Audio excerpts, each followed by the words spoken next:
knocking down the three, just his 10th of the year. Caden Boozer lobs it in for his brother Cameron, catches left of the lane, turns, drives at Thompson, gets to the rim, and chisels inside and draws a foul, and that is on Thompson.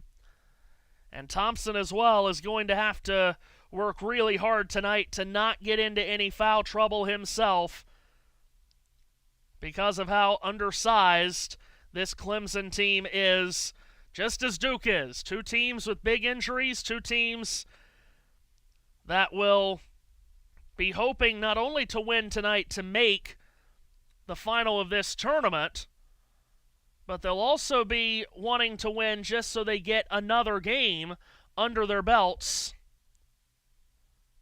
So they'll have another chance with this injured lineup to try to get some rotation. Good evening, everybody. Continuity heading to the tournament. Seth Eaves has joined us. And Seth, we are just underway here. Indeed. JT, I see JT is in his banker position. This is insane. 4 screens at once. He looks like he's in a dark cave or something, but he is doing his job, and we are most appreciative of it.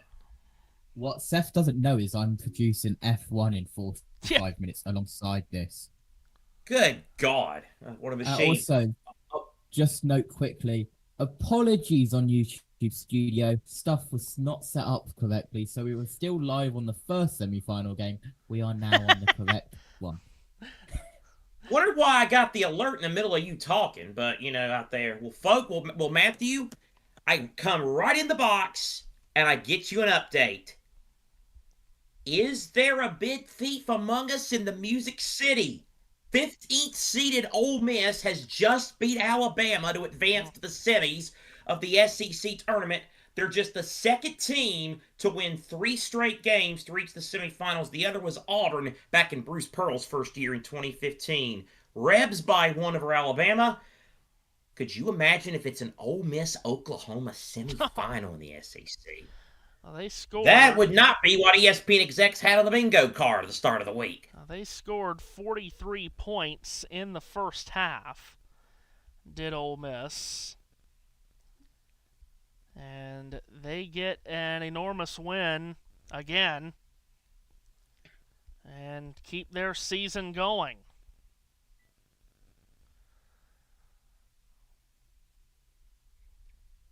So underway here at 5-3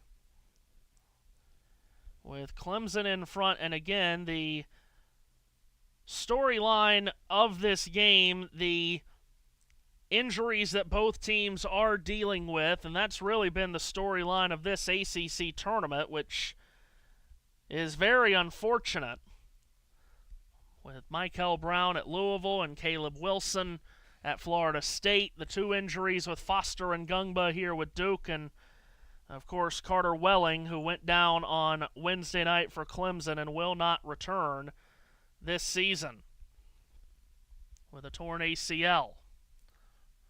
Clemson, again, has only made the final of this ACC tournament twice before. They have never won it. As Cameron Boozer at the free throw line for Duke out of the timeout. Bends the knees on the first and knocks it down. National Player of the Year frontrunner. And, of course, without Gungba and without Foster, a lot more attention can be paid to Cam by opposing defenses, and Florida State was doing that a lot last night as he makes his second, and still, Cam ended with 23 points and 10 rebounds, his 18th double-double of the year. He played all but 1 minute of that game last night. Clemson on the ball here, attacking to our right. Orange uniforms, white numbers, purple trim. Outside right is Buckner. Slashes left, takes a screen from Davidson. Right-handed dribble, climbs the blocks, pushes off on Sarr, and they call Sarr for a defensive foul there, which is quite the decision. We'll get a look on a replay to see if that changes my mind, and no, it doesn't. It's just, wow. I mean, right out with the forearm. Buckner will get free throws, freshman out of Dallas. Had 11 points last night in the upset win over North Carolina. Buckner makes his first foul shot. Their 2 wins here this week has improved their all-time record, Clemson, to 10-14. Is their ACC tournament record under Brad Brownell, 26-71 all-time. In this event, Buckner sinks the second free throw. Nicholas Hemenya is into the game for Duke, the freshman from Los Angeles. Inbounds and gets it back on a quick return from Cameron Boozer. Hemenya across midcourt carries the ball up instead of Caden Boozer. Now he gives it to Caden. Outside right, he takes a screen. Caden turns the corner, drives baseline underneath the basket, and with the left hand, he flips it up and in off the rim. We're tied at 7. Clemson back on offense, handled by Buckner. Screen comes off left wing from Justin Porter, who now gets the ball at the top of the key. He takes a screen from Davidson. Boozer switches on to Porter. Into the left corner, Buckner drives in on Hemenya, stops in the lane, pops a mid-range jumper. Oh, and that didn't go, but the tap back did, and I'm not sure who's going to get credit for that shot on the follow, but nonetheless, it's a Clemson basket to go ahead 9-7. Cam sets a screen for Caden, who drives to his left, turns it back outside. Darren Harris skips it on the right wing. Dame Sarr tried to put it on the deck, got stood up by Buckner. Back out for Harris it comes. Scooped into the right corner. Hemenya drives the baseline, takes a bump, and is fouled by Chase Thompson.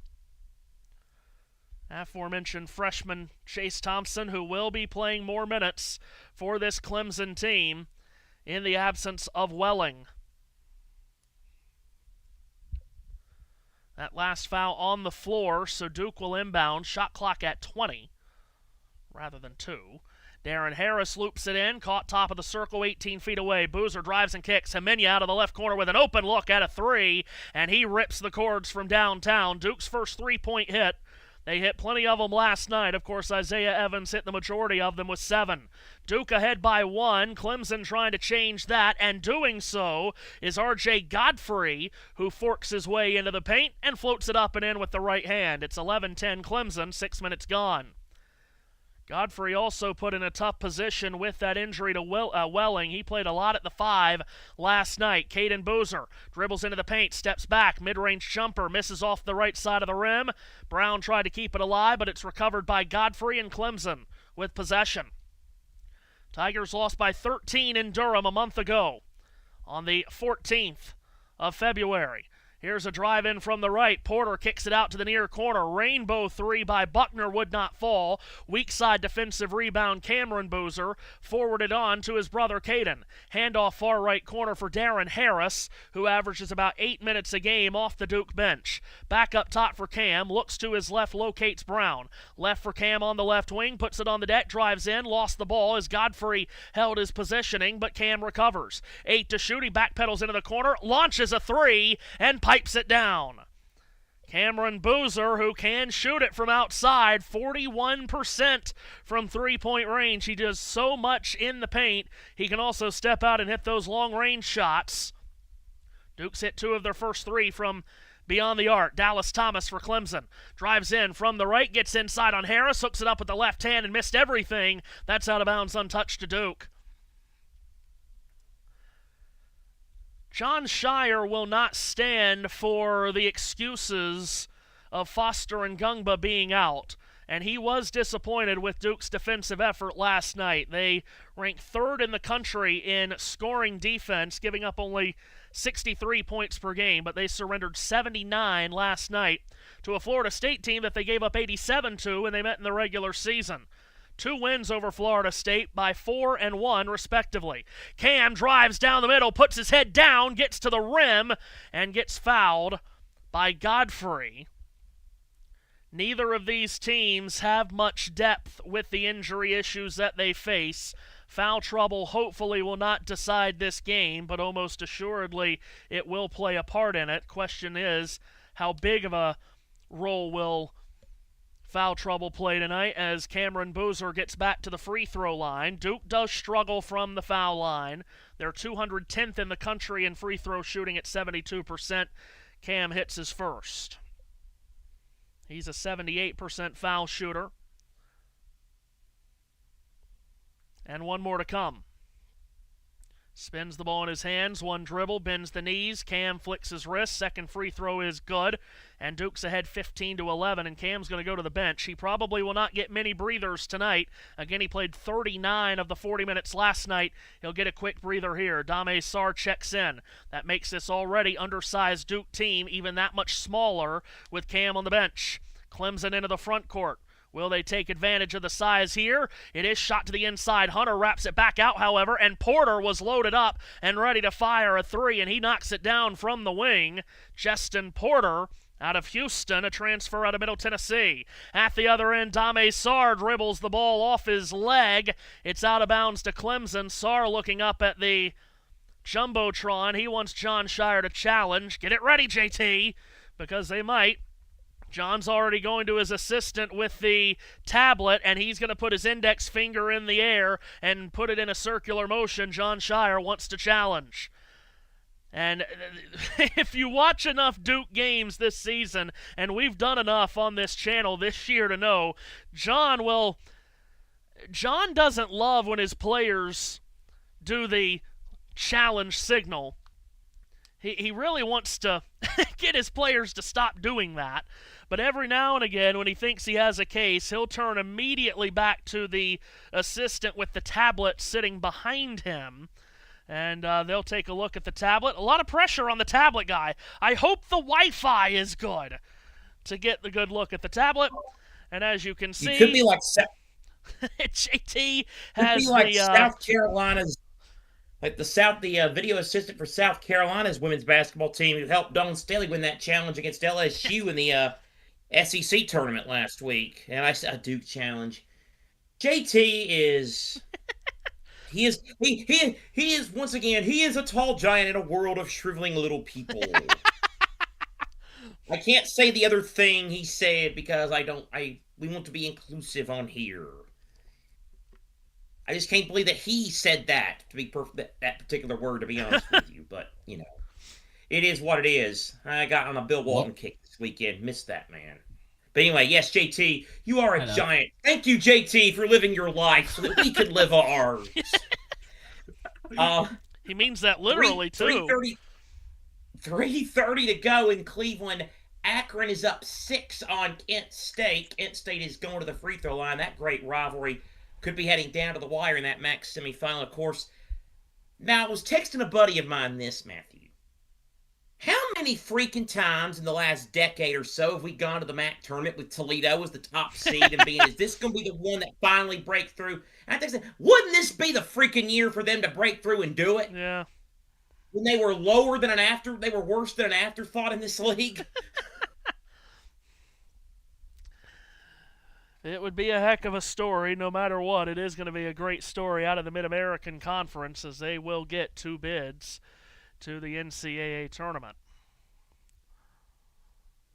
You seem pretty confident in that, Mr. Parsons. No, I'm talking that into existence.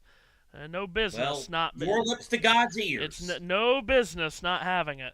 As I look in on JT, I feel like I'm peeping as I look as I look into JT with the mountainous amount of things in front of him.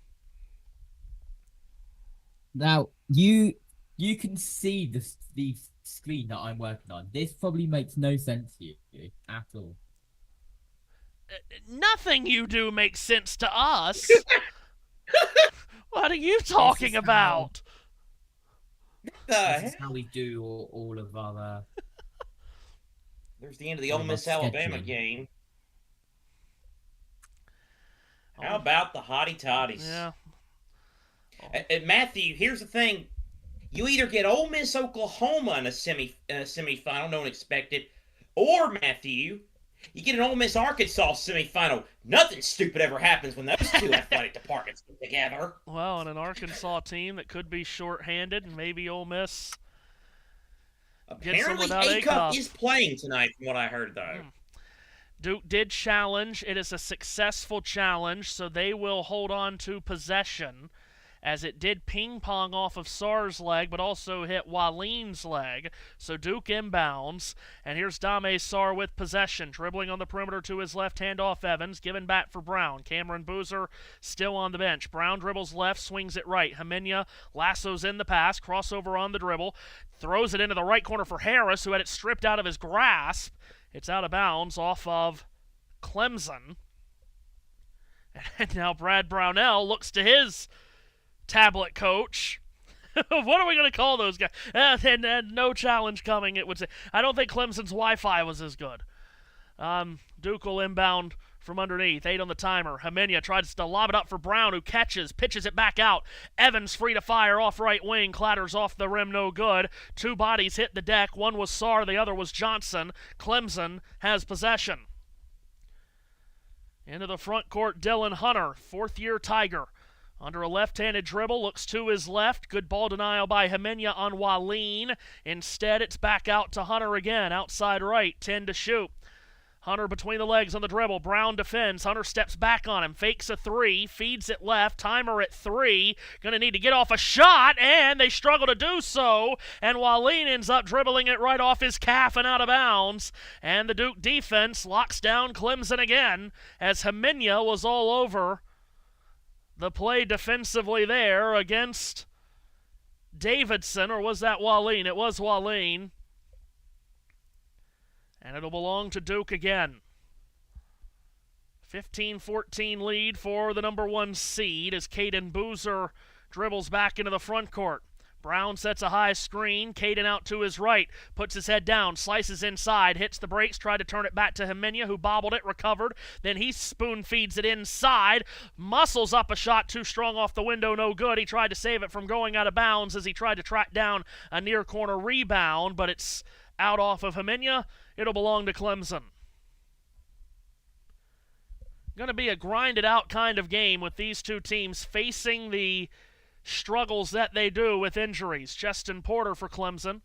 Outside right, centered ball for Buckner. Dribbles left, Brown hedges. Knifed on back for Porter. Cuts in, now tried to wrap it back outside for Buckner. And Brown doing what he always does, causing chaos defensively. Slaps it out of bounds. It'll stay with Clemson, and Cam Boozer is back in for Duke.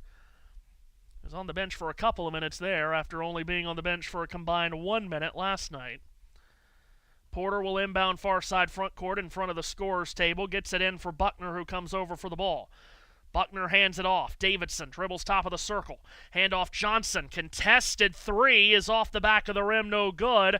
But a foul is called on Malik Brown, who was trying to front him defensively. And that's the second foul on Brown. And that is the worry for Duke. Without Patrick Gungba available, Brown is their number 5.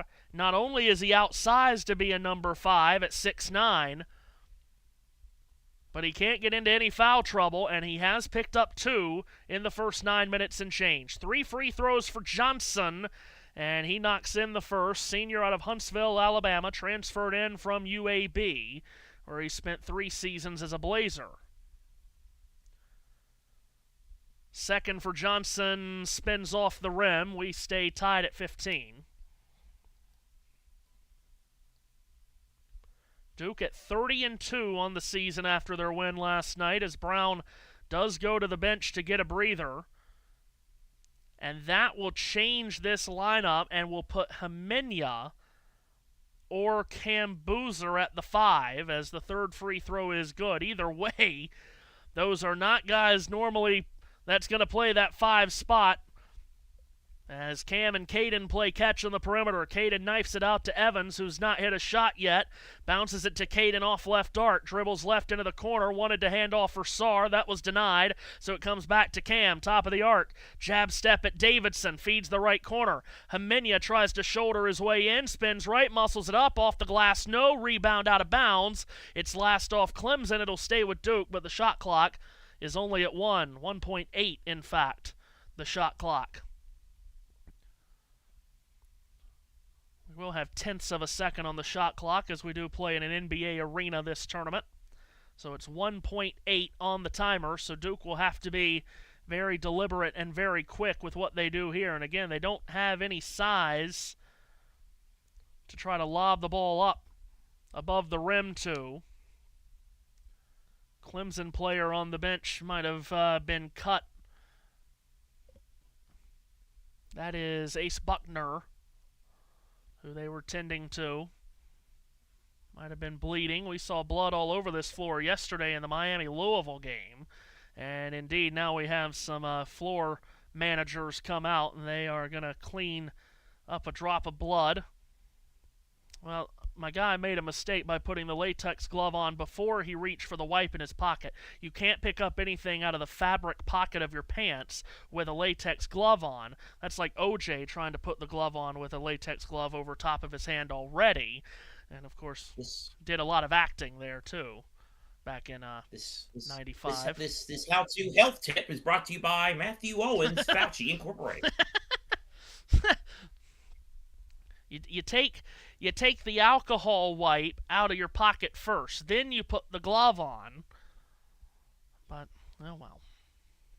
You know, that's a comment that's spoken like someone whose mother works in the medical field. Yeah, well. Just a hunch on that. Boozer inbounds left corner. Evans catching fire three. Missed it strong. Rebound free. And scrambled away by Clemson's Dylan Hunter. And the Tigers bring it back up as we hit the midway point of the first half. Hunter dribbles to his right on the perimeter. Boozer, Cameron Boozer that is, out on the perimeter defending. Left-handed dribble Hunter. Swings it to Waleen. Dribbles left, handoff Porter. Hemenya defending. Timer at 10. Porter got stuck in the air wanting to take a three. Then passed out of the shot. Top of the circle. Davidson steps back. Three over Sarr. Missed short. Rebound down to Hemenya. Lassoed ahead for Caden. Back for Hemenya, top of the arc. Looks left, feeds it that way. Evans holds the ball over his head. Now cross-court Sarr. Catches right corner. Up for three, and that is cash from Dame Sarr. Out of the corner pocket, he hits Duke's third three of the night. And Sarr, who really did not do much of anything last night, 3 points on 1 of 5 shooting. At least not much on offense. He always is a huge contributor defensively. Duke in front by 2. Clemson ball with Porter swinging it wing to wing. Right to left, Waleen. Handoff on the left arc taken there by Hunter. Puts it on the net, drives at Caden. Kicks into the near corner. Got Porter an open look for 3, missed short. Cameron the rebound. Snapped it ahead in transition. Sarr is running 1-on-2, and he lost the ball on the way up, and there was no whistle. Taken by Waleen. Sarr went down. He's got to try to get back into the play. Clemson with a 5-on-4 power play at the moment until Sarr gets back into the defensive end of the floor for Duke. Off to Dylan Hunter, who settles the pace. Chipped back left for Waleen. Top of the arc. Reversal onto the far flank for Johnson. Center top of the arc, Davidson. Johnson has it again. Shot clock at 6. Extra pass. Left corner. 3 is heaved up by Waleen, and he misses. Sarr was there defensively, and now he's running the other way in transition again. And Waleen gets back to block it from behind, but a foul is called first on Hunter. And Sarr will go to the line. All over the place defensively is Dame Sarr. And that has been his calling card all season long. Now, of course, with the injuries here at the end of the season, they would like him to be more of an offensive threat as well. And really, he was towards the tail end of the regular season, especially in that regular season finale against North Carolina. But not so much last night. He does roll in his first free throw. He struggles at the line, 52%. And again, this is a Duke team that is not in the top 200 in free throw shooting. One more for Sarr out of Oderzo, Italy. Scored a season-high 19 points in one of their earliest games of the season when they went to West Point and played at Army. Scored 19. Second free throw missed short. Hemenya tried to keep the rebound alive, but he's called for a foul as Hemenya tried to elbow his way in to get the rebound, and he's the one called for the foul. It's a foul on the floor. It's only the 4th team foul on Duke. I believe that's 4, and it is, as ESPN catches up. And Clemson will bring the ball up with Hunter. Dry spell offensively here for Brad Brownell's team. 57-year-old head coach in his 16th season at Clemson. He's the longest tenured head coach in the ACC. Left baseline drive, Buckner comes back out on the right. Fadeaway jumper off the right lane line. Slides off the rim, no good. Rebound Hamenya, outletted for Caden. Under 8 to go in this first half. Caden maneuvers his way to the right lane line. A running floater missed it short. Rebound free. Clemson's got it. Here come the Tigers, ripping the rebound and running the other way. Buckner inside, dishes for Godfrey, who got positioning on the interior, and Godfrey lays it in to make this a 1-point game. Caden back into the front court for Duke to run the point. Hunter defends. Shoveled up top for Hamenya. Dealt along for Harris on the right wing. Bounce pass for Boozer, mid-post right. Godfrey defends, and Godfrey's able to punch it away. Out of bounds, it's off Godfrey last, and that'll lead to a timeout with under 8 to go in this first half. A 19-18 lead for Duke. Neither team shooting above 40% from the field. Defenses are dominating here early between two teams that are not at full health, but trying to make their way into tomorrow night's ACC Tournament final against a Virginia team that looked extremely good earlier tonight.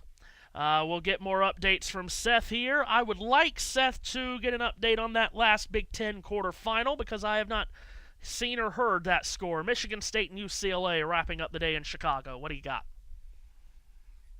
Update: 3 complaints about the hotel breakfast from Mick Cronin, 2 complaints about the hotel shower from Tom Izzo. Okay, very good. Thank you.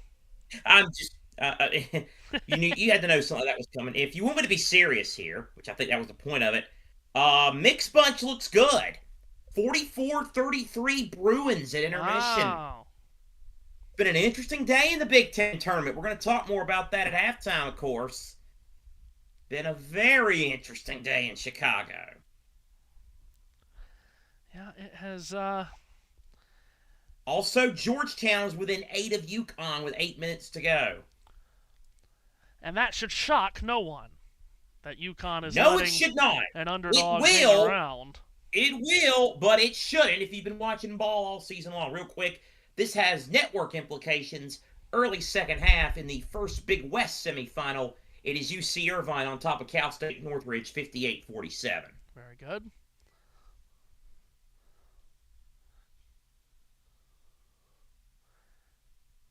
Cal State Northridge, by the way, if they are on the channel tomorrow, that could create an interesting dilemma. Because that is a long name to try to fit on a scoreboard. We might have to go with just Northridge. We might have to test that out. CSUN, I think, could be acceptable. Yeah. Of course, they could play Cal State Fullerton, who I think might go by just Fullerton now. Is that right? Do they go by just Fullerton? Stop changing your names. I can't keep up with what half these damn schools want to be called anymore. I do believe it is definitely still Cal State Northridge, but I don't believe it's Cal State Fullerton anymore. I might be making this up, but I swear I believe they're just Fullerton now. I saw Cal State Fullerton on the ESPN scoreboard all week, so that's the I don't know. That's the Cal State Fullerton Titans, of course, and good thing that they still have the Titan name because the NFL team that has that name might as well be called the Tennessee Oilers now. Oh, God, you're going to bring that up. Oh, we're going to bring the Tennessee Oilers back. Yeah, because I tell you, every time I go to Gatlinburg, I see an oil field in the middle of Newport, I tell you. Yes, indeed. 7:22 left That's in Newport, Tennessee, not Newport, Wales, JT, by the way. Oh, JT's following Formula One or something, I'm sure. 7:22 to go in this first half. Duke leading by 1. As I mentioned, going into that timeout, neither team shooting above 40%. 11 on the shot clock as Duke will inbound far side front court. Caden gets it into Cam. Cam with a left-handed dribble on the tournament logo. Evans trying to get free on a screen. He can't. Cam has 4 to shoot. Now shoots it to Evans. Off right wing, up for 3. Goes crying off the front of the rim. Back tap by Harris. Recovered by Cam. Caden cranked it into the left corner for Harris. Back to Caden. Up the middle. A strong drive from Caden Boozer, and he lays it in. And Caden last night was being given the Trey Jones treatment from the Florida State defense, not guarding him from 3. But Caden, for his size at 6'4", he can drive like that into the teeth of some defenses and do some damage. Hunter at the foul line carves it out. Waleen moves it off the left wing. 3 is launched and missed badly by Johnson, an air ball. Duke with the rebound. Caden into the front court, gives it off for Cam. Cam deals it off to Harris. Harris spots up a straight-on 3, and he splashes it down.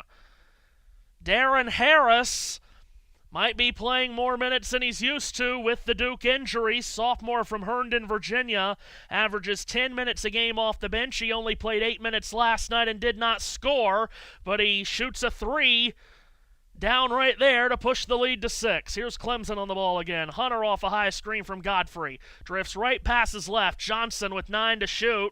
And we get a whistle and a foul, and that's an offensive foul. Godfrey pushed Cameron Boozer aside to try to get some space. And Clemson commits their 3rd turnover of the night. JT says he has Seth, Josh Birch, Wes, who I don't even know who in the hell that is, and Omi, and myself in his ear right now. I would go crazy. Caden dribbles into the front court. That foul on Godfrey, his 2nd. Major foul news there for Clemson. Here's Evans off his big night last night. He's yet to score here. Dives it in for Cam, who shoots it out off the left wing to Himenia, who rises for 3. No. An absolute revolutionary war in the middle of the floor for the rebound, and a foul is called on Cameron Boozer, who wants just an explanation from the official that made the call. That was a meat grinder for the rebound. And here comes Clemson back into the front court. They have gone 2.5 minutes since their last point. Hunter off left wing, trying to drive at Cam and having a tough time doing it. And from the foul line, he settles into a wheel-around fadeaway shot that misses. They've now missed 6 of their last 7 from the field. Duke by 6 and looking to extend that lead. Cameron deals it out to Harris. Harris on an overlap, back for Cam, skips it into the left corner. Evans catches, gathers, wanted to drive his way inside and got fouled by Buckner, and Duke is in the bonus now, with that foul on Buckner being number 7 on Clemson. So Isaiah Evans, one of the top free throw shooters in the ACC, will go to the line to try to score his first points tonight after dropping 32 last night against Florida State. Evans was also the leading scorer for Duke in the regular season game that they played against Clemson a month ago. He scored 17. First free throw is good.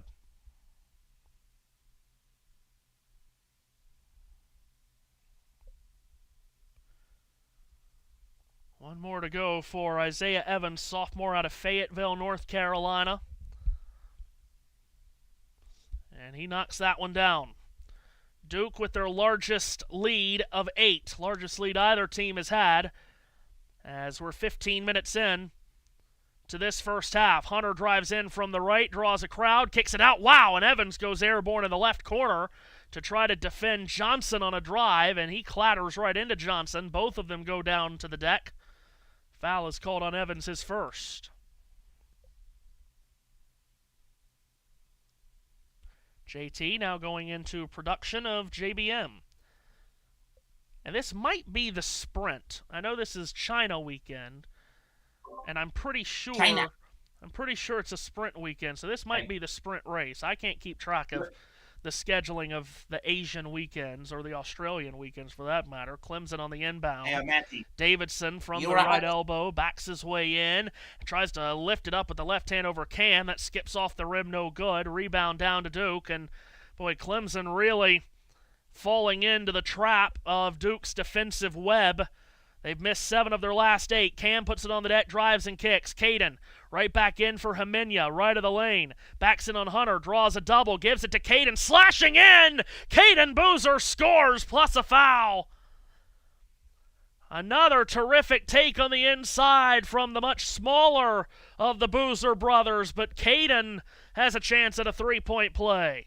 I think I heard Seth's voice, by the way. I didn't mean to talk over you, Seth. Yeah. What'd you have there? Oh, well, no, you talk over me because they're here to listen to you call this game masterfully. So you said JT is already on JPM and he's doing the F1 race, right? He's producing, yes. Producing. Well, all I have to say is, cheating back for JT. Caden hits the and one free throw. Duke leads by 11. And here's Clemson back on offense and a dribble drive into the middle from Porter, and he is fouled by Harris. And this will give Clemson a chance to score their first points in about 3.5 minutes. As Duke has gone on a run to extend their lead up to 11. And this is what caught Clemson in that regular season meeting between these two. They just could not get any rhythm on offense. First free throw is good from Porter. They were limited to just 54 points in that game, Clemson. They averaged 74.5 a game. One more at the line for Porter, which he misses, clanks off the left side of the rim. Evans chases down the Duke rebound. Final 4 minutes of this first half. Caden sprints into the front court, hands it off, right arc for Harris. Bounce back to the middle for Hemenia. Hemenia dribbles left, backpedals, swings it back right. Evans trying to create space from Buckner. Jab step to the wing. Evans wants to drive inside, lost the ball, knifed away from him and stolen by Buckner. And then we get a foul on Harris trying to get the ball back, and that'll lead to our final media timeout of this first half as Harris picks up his second. 10-point lead for Duke, 29-19, holding Clemson to shooting just 30% so far in this first half. Tigers have just 6 made field goals on 20 triggers, and more than half of their field goal attempts have been from 3. So, final stretch run here before we hit halftime. And Seth, what do we got coming up at halftime? We got a lot. And you'll need to stay in your seat, Matthew, because I'm not saying I'm going to grill you on this put in a spot, but we'll get your thoughts on some of the day's action because, well, there wasn't a halftime report in the first game, so we will have some fun with that. No, we did a lot of strange stuff at halftime of the first game. Let me tell you. Well, you know what? I'm sure, and I will take Ernie's advice and quit asking questions. By the way, couple of things just to tidy up. It is a final in Cleveland. Akron, Toledo for the MAC title tomorrow night. Zips won it by 7. St. Joe's is into the A10 semis. They beat Davidson by a dozen. UConn's lead is stretched to 13. UCLA up 11. Houston has an early 12-point lead in the Big 12, and Oklahoma's up 1 early on Arkansas. That is going to be an environment, Akron and Toledo, in the MAC final tomorrow night. Believe that. Oh, you better believe that. Honestly, with everything being made about the MAC final and what could happen in that MAC tournament, it's really a shame they couldn't pull some kind of rabbit, because I know the games today were on the CBS Sports Network, but tomorrow's final is on ESPN2. It's really a shame they couldn't pull out something to have that be the CBS game tomorrow night, with all going around that MAC tournament. But that's a strange TV rights deal that the MAC tournament has. Of course, CBS the tomorrow A10 night tournament says hold my beer. Yeah. Of course, CBS tomorrow night has the Mountain West final, as they often do. The A10 tournament started on USA right. The first 2 days. The first 3 games today were on USA. The night game was on CNBC. Yeah. So don't forget to watch the Squawk Box after St. Joe's and Davidson. The semifinals are on CBS Sports Network. The finals on Big CBS. Oh, by the way, they also have a media rights deal with ESPN. So, JT is texting someone on his phone. He's texting someone, come help me. Seth called me a damn bastard earlier. I got to see him type a message out to me as he was typing it before he sent it to me. See, and I got something to say about JT producing stuff at halftime, by the way, Seth. We're not going to get into it now, but we have breaking news on JT producing things. By the way, over there, if you look on your, if you're watching the screen on ESPN, on the far left and far right, you have the Beauty and the Beast, Tannenbaum and Boeheim.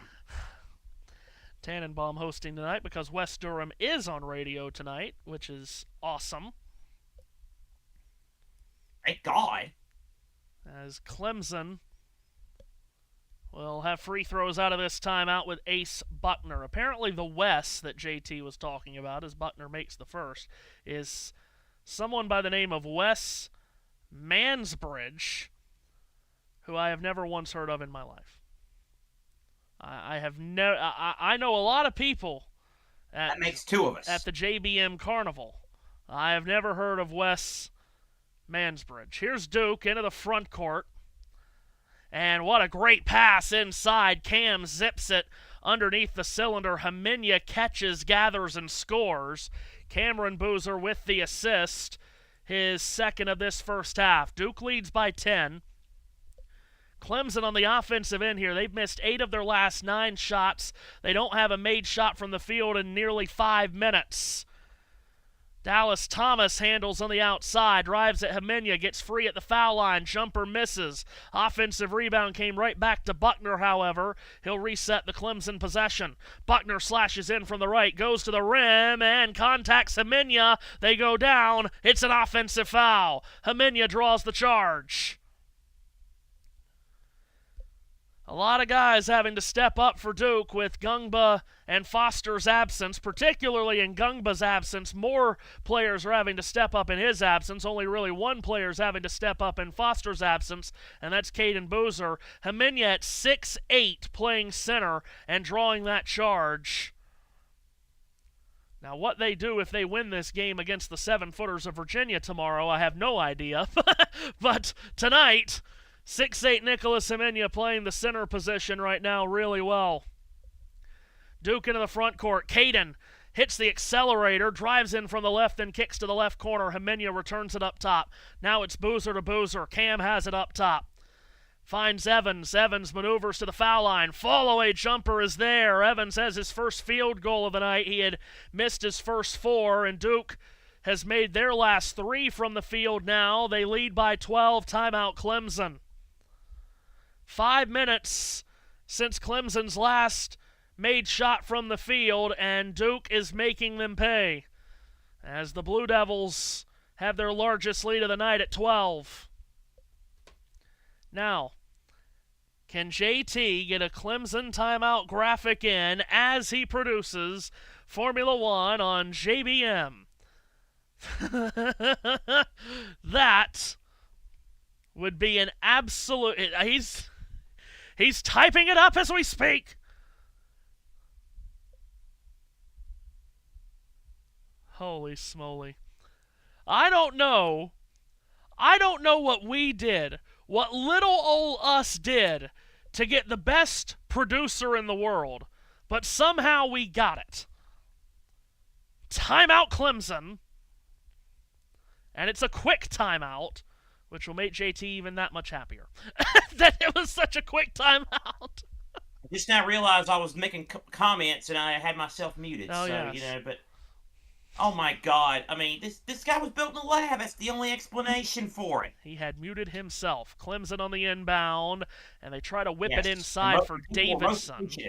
But Davidson got pushed from behind, and I believe we have a foul going against Haminia, and we do, and that is the second foul on Haminia.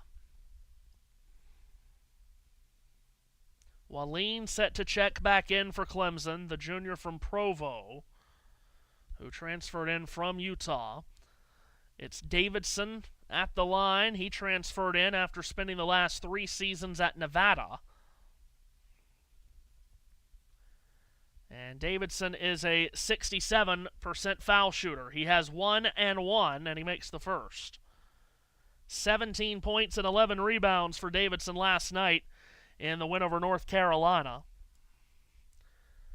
If you watch ACC basketball throughout the season and you're seeing the names of these Clemson players and you're thinking, who are these people, as Davidson misses the second, there's a reason for that. This is in every way a team that Clemson has. There's no one or two individual stars. As here's Evans outside right, takes a long three, clatters off the cup, no good. Cameron somehow got the rebound, but the putback was swatted by Johnson. And here comes Clemson again. A step back three taken early in the clock from Porter. That was a terrible decision. He misses, and the rebound down to Hemenya. Clemson now going on nearly 6 minutes since their last made field goal. Entry feed for Cam. He spins inside and gets fouled by Davidson, and Cam will go to the line. And Duke's in the double bonus now, so this will be 2 free throws for Cameron Boozer. Just to illustrate what I mean by Clemson not having any individual stars but playing as a team unit, there is not a player on this roster that ranks in the top 40 in the ACC in scoring, as Cam's first free throw is good. Top 40, not in the country, in the conference, they do not have a top 40 scorer, and they also do not have a top 25 rebounder in the ACC. They play as a unit. It's almost like for all the memification of him, Brad Brownell actually can coach ball a little bit. Yeah. Boozer hits He did get to the Elite Eight 2 years ago. Yeah, they were. Boozer hits his second. Duke is on a 14-4 run. They lead by 13. Clemson has now gone into a 7th minute since their last field goal. Trying to change it is Buckner, but he misses a pull-up on the right baseline. Duke rebounds and will try to extend their lead. Caden dribbles from right to left on the blue and white ACC Tournament logo. Off to Hemenya, left wing, entry feed, Cameron. They come at him with a double. He tries to spin out of it. He has the ball knocked away, but a foul is called on Waleen. And Cam will go right back to the line to shoot a pair. Clemson is now 6 of 23 from the field. That is 26%. I don't care how injured Duke is, you're not going to beat Duke playing and shooting like that. I could be playing the 5 for Duke, and Clemson would not win shooting 6 for 23. Boozer misses his first, although if I was playing the 5, they would be shooting better than 6 for 23. I got a big body. I can hold my own in the post, but don't ask me to defend on the perimeter. Can't do it, won't do it. Boozer's second free throw is good. He goes 1 out of 2. Duke's lead is 14. It continues to grow as their defense constricts the Clemson offense. Johnson outside left, dribbling on Hemenya, fakes a 3, swings it right. Davidson entry feed. Godfrey got a good look, and that one didn't go. And the rebound batted out to Evans. Now, if those aren't going, I don't know what shots are supposed to go. Caden and Cam play catch on the perimeter as we approach the final minute. Caden sets a high screen. Cam puts his head down, drives in the lane, staggers to the basket, and lays it in with the right. And Duke's lead is 16, a minute to go. Here comes Clemson up the floor, having missed 12 of their last 13 shots from the field. They haven't made one in 7 minutes. Johnson filters it to Godfrey. Kick left wing. Buckner fakes a 3. On the deck, Sarr stands his ground. Buckner backpedals on left wing. Entry feed, Godfrey spins on Sarr. Hemenya doubles. Godfrey shovels it off the glass. No. Rebound, Cameron Boozer. They've missed 9 shots in a row. Caden into the front court. John Shire takes his use it or lose it timeout. What tremendous defense from the Blue Devils. Timeout Duke, 28 seconds left first half, and that'll get all the Blue Devil fans on their feet. without Gungba and without Foster, and both not only play important roles to this team, those are two tremendous defenders themselves, and even without those two, this defense has been the immovable object in this first half. Clemson is now 6 of 26 from the field. 2 of 12 from 3. They've turned it over 4 times, and Duke is now +9 on the glass. Virginia awaits the winner to play in the final tomorrow night at 8:30 p.m. Eastern Time in Uptown Charlotte. Duke can just about hold for the last shot of the half. There's about a 4.5 second difference between the clocks. They are on a 9-1 run. Sarr inbounds far side front court, throws it into the back court. Caden is there to lasso it in. Porter squares him up defensively. Caden gives for Cam. Back for Caden, outside right, 35 feet away from the basket. Back for Cam on the logo at midcourt. Out for a screen is Sarr. Cam cuts right, passes left. Hemenya up top, rises for 3 and snaps the net from downtown.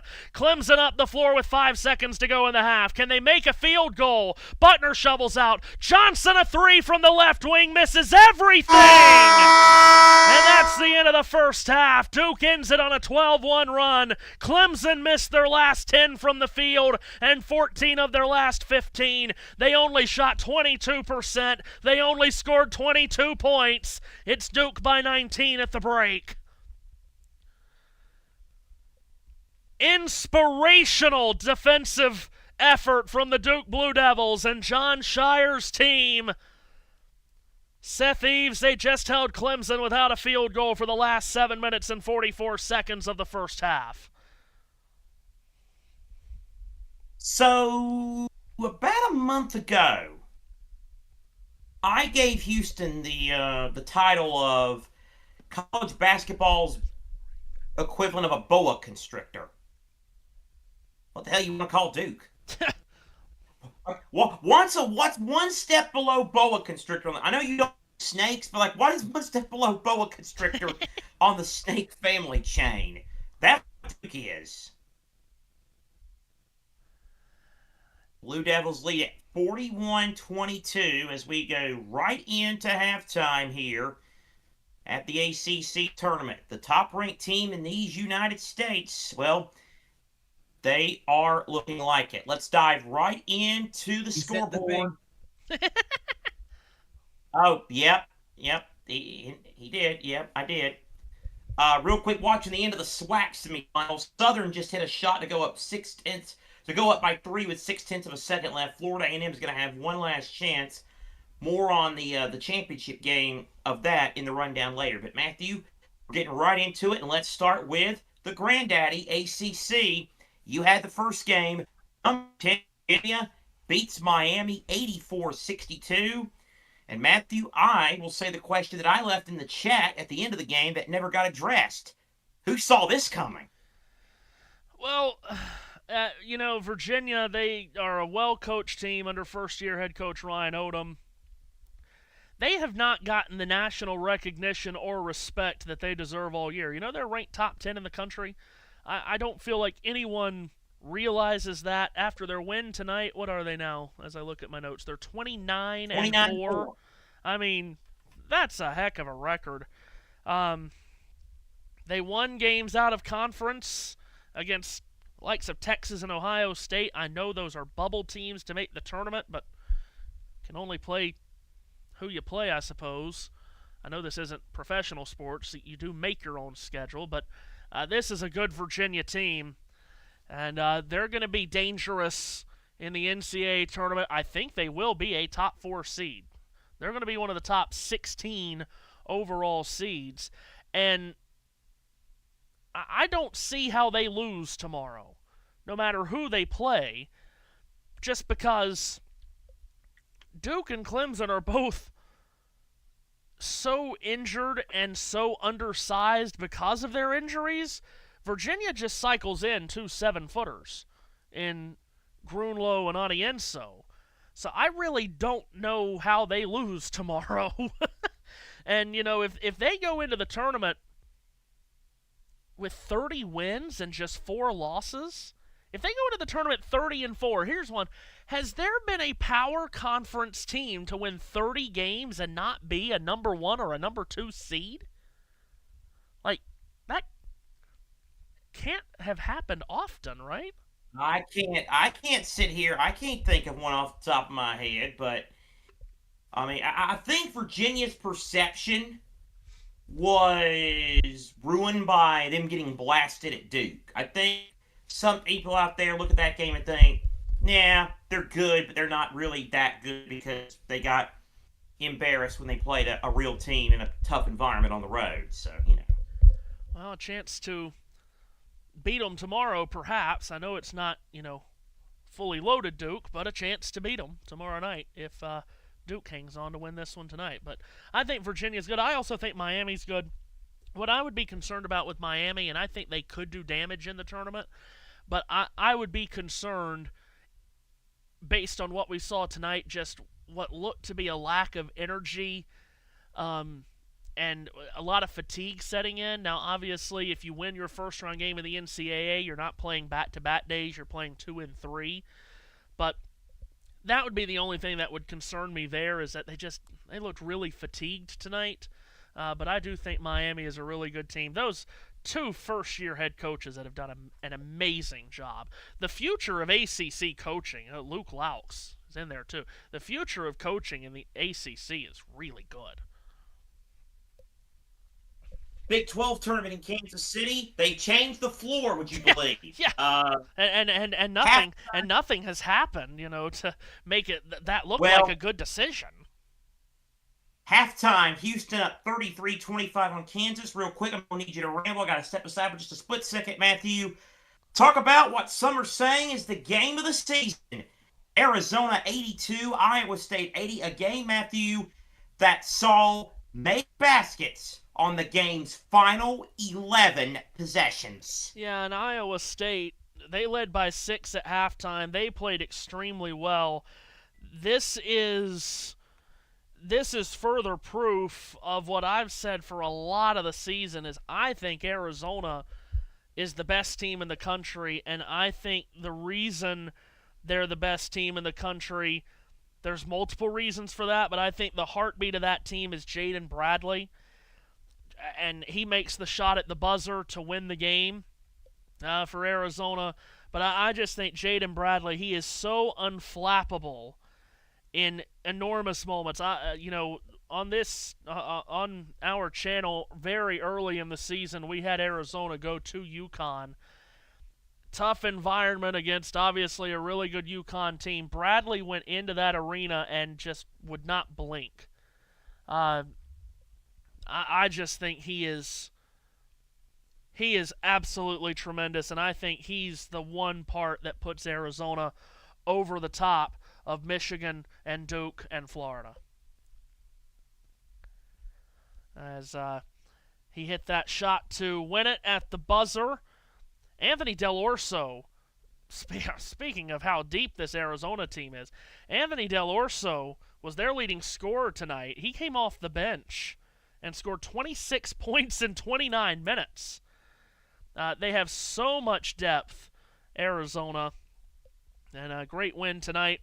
Iowa State, I mean, that again, they look like a team that could definitely go on a deep run. I know a lot of people do have trust issues with them in the tournament, but it's a really good team, obviously, as they have shown through much of the season. As Seth mentioned, you do have Houston leading Kansas at halftime, 33-25 in that second Big 12 semifinal.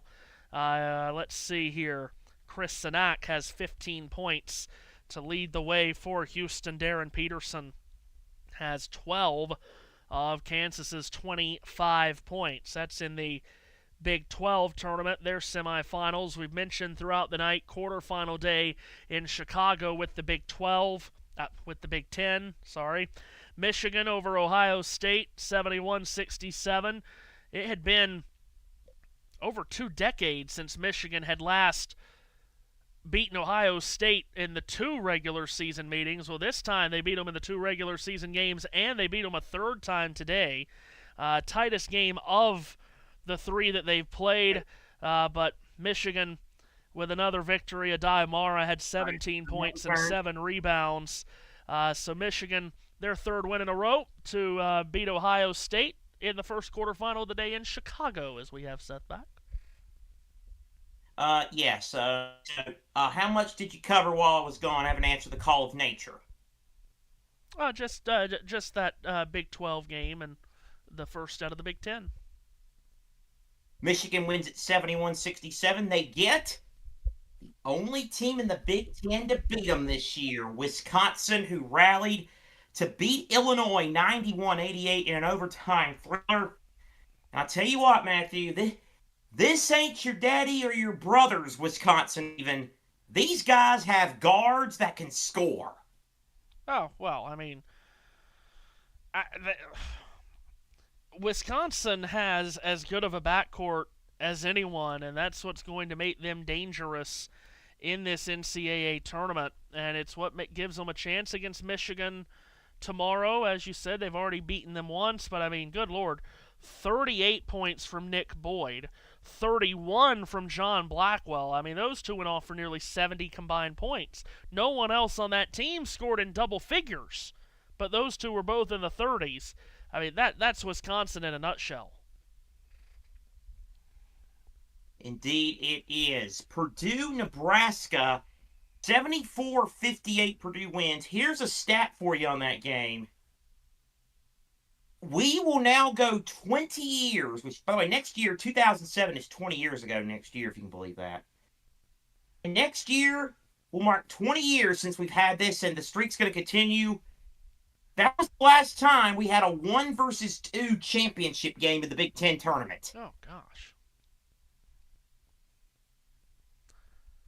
So, but Purdue wins it over Nebraska, 74-58, and Purdue just found a way, didn't they? Yeah, and they've felt like they've been a matchup nightmare for Nebraska this year. It's a very experienced Purdue team, and that's why so many people have been scratching their heads on why they've looked so disjointed the last month, 6 weeks of the season. Maybe it's that time of year where this experienced team can put it all together. The fourth and final game of the night, UCLA leading number 8 Michigan State 66-61 with 9:12 to go. Donovan Dent. I tell you, we make fun of UCLA a lot here lately. Donovan Dent, he was a pretty good acquisition in the portal, I'd say. 19 points and 10 assists for him as the Bruins look to knock out Spartacus. To the SEC, Oklahoma and Arkansas. Just a super quick word on this one, Matthew. The Sooners are up 29-24. This becomes probably the night's second most important game as far as the bubble is concerned, with another one coming up even later than this tonight. Sooners win this game. Boy, the committee gets to thinking a little bit, don't they? Yeah, they do. And, man, yeah, their job. And this feels like working with below 500 like 3 weeks ago, it felt like. Yeah, their job would be much easier if Oklahoma loses tonight. But taking it to Arkansas right now, see if, and like you said, I mean, God bless. If Oklahoma does pull this off, then it's an Oklahoma-Ole Miss semi. One of them goes to the final on Sunday, and then we get absolute anarchy. Hello, we guys. do because Uh-oh. Did JT say something? Hello, I'm free. I'm here for 11 minutes. What? It was priceless 11 minutes of our lives. This is Matthew, are you okay? No, what are you doing for 11 minutes? That's the next cue that I have to hit is in 11 minutes. Oh, for heaven's sakes. Carry on, Seth. Florida, top seed, beat Kentucky 71-63. Todd Golden was talking all kinds of smack. He was the one to mention that the fan base doesn't need any help with stuff like this, Todd. He mentioned on set that Florida played Kentucky 3 times and Kentucky never led once in those games. Florida won by 8 today. They get Vanderbilt, who beat Tennessee 75-68. Vols are going to be a very sexy pick to lose in a 5-12 next week. Bet the house on it. And then Ole Miss stuns Alabama. I mean, we know Chris Beard's crazy, but this is crazy even by his standards. Yeah, it is. What a run. Like I said, could be them in Oklahoma tomorrow in just an absolute slobber knocker. To the Big East, and this is status quo. It'll be UConn St. John's in the final tomorrow. Huskies pulled away and beat the Hoyas by 16. St. John's held off a game Seton Hall effort 78-68. We get the match, Patino, Hurley, and MSG. We might literally need boxing gloves for this. Yeah, we might. And fitting that we get a rubber match between those two. Everyone else in the Big East outside of those two in Villanova have just been really poor, incredibly inconsistent. So glad we get the rubber match. We'll see what takes place here tomorrow night in the Garden.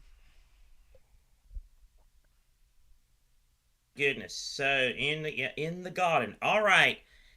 The MAC in Cleveland, Frank Martin and UMass did not have another one in them. They lose to Toledo 77-67. The 19-14 Rockets are one win away from finally breaking over that hump. It'll be a tough one, though. 20-5 Akron stands in their way. They beat Kent State 75-68. As you said, Matthew, should be a great scene in Cleveland tomorrow night. Rockets and Zips for the Mac's auto bid. Oh, it'll be a great scene. Really will. I don't know how much time is left here. Can't be too much. St. Louis, the top seed of the A-10, survived George Washington 88-81. They'll play Dayton tomorrow, who ended the Mark Schmidt era at St. Bonaventure 68-63. VCU ousted Duquesne 71-66. And St. Joe's beat Davidson 70-58. So form held there. All the higher seeds won. A-10 is going to be really tight next 2 days. Jim Boeheim looked mesmerized at the Red Panther. No one loves Red Panda more than Jim Boeheim. Hold on a minute. You mean we found something he loves? We do. As JT gets Dave O'Brien and Corey Alexander. I bet he's talking. Yep, he is. Yeah. Okay, so I'll give more updates during like timeouts and stoppages throughout on other conferences. My mouth is zipped, Matthew. I wasn't talking about you.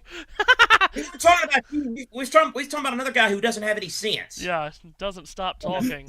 Oh my God. But but to your point, Matthew, to that point, I don't know if you were listening last night. I think it was during the day. I had a great moment.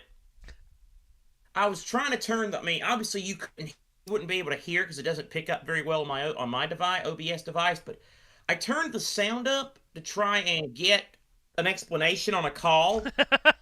and I turned it up and I just hear Corey babbling about God knows what. And I knew that was my mistake. Unmute mic and thinking I was going to get an explanation with Corey Alexander rambling. Yes.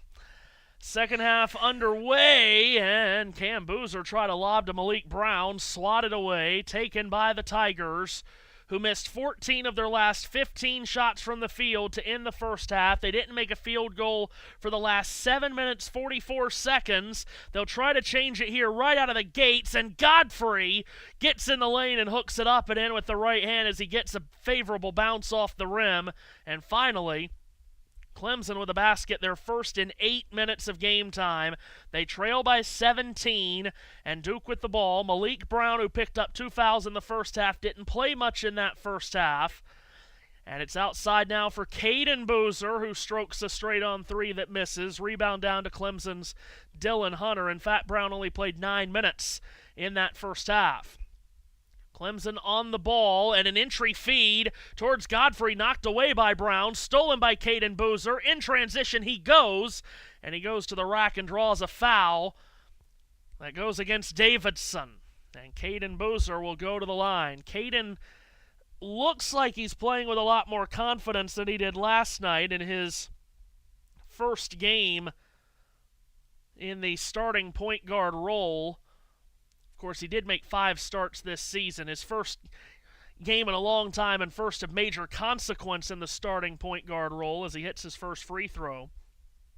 Has looked a lot more confident tonight, although it has been a different defensive game plan from Clemson than it was from Florida State. Florida State was not guarding him when he was beyond the arc. As Caden knocks in the second free throw, he hits a pair. Duke leads by 19. That was the halftime lead. As Clemson gets back to work on offense, shooting just 24% from the field in this game. Dylan Hunter dribbles right, swings it cross court, caught in the left corner by Johnson, who rises up for 3. That goes crying off the rim, and the rebound pulled down in the far corner by Duke's Dame Sarr. And here come the Blue Devils again into the front court with Cameron Boozer. Caden sets a screen for his brother. Now he's going to come out and re-screen. Now it's reverse to Caden. Spins his way into the paint. Lofts it back outside. Cam out to Evans.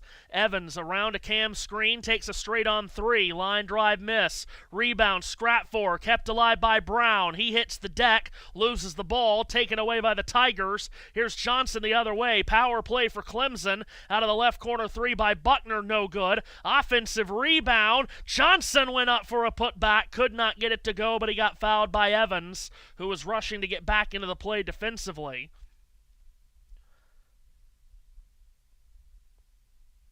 And free throws will follow.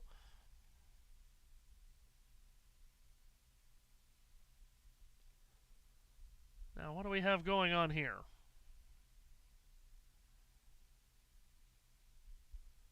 Officials have gathered.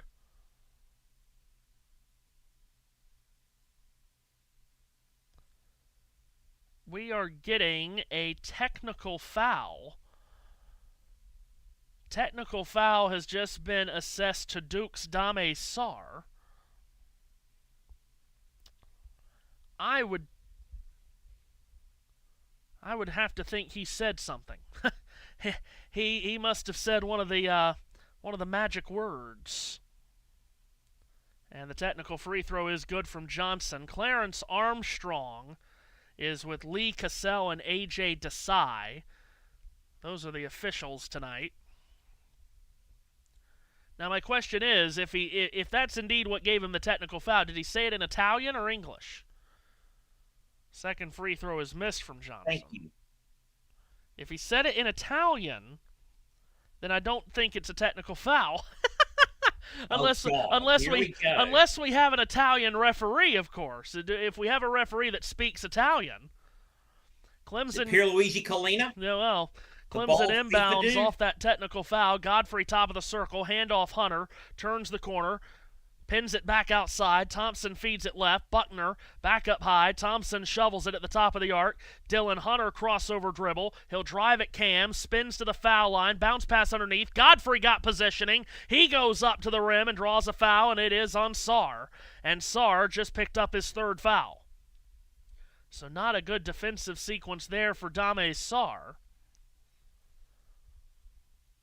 And free throws coming for Sewanee, Georgia's R.J. Godfrey, who has certainly taken an interesting path to get back to Clemson, if you will. He spent 2 seasons at Clemson, then transferred to Georgia last season, and then came back to Clemson. Hits his first free throw. You don't hear that very often. He played 69 games in his first stint at Clemson, and tonight is his 34th game in his Clemson return, so nearing, actually just over, 100 total games played in a Clemson uniform. Makes the second free throw.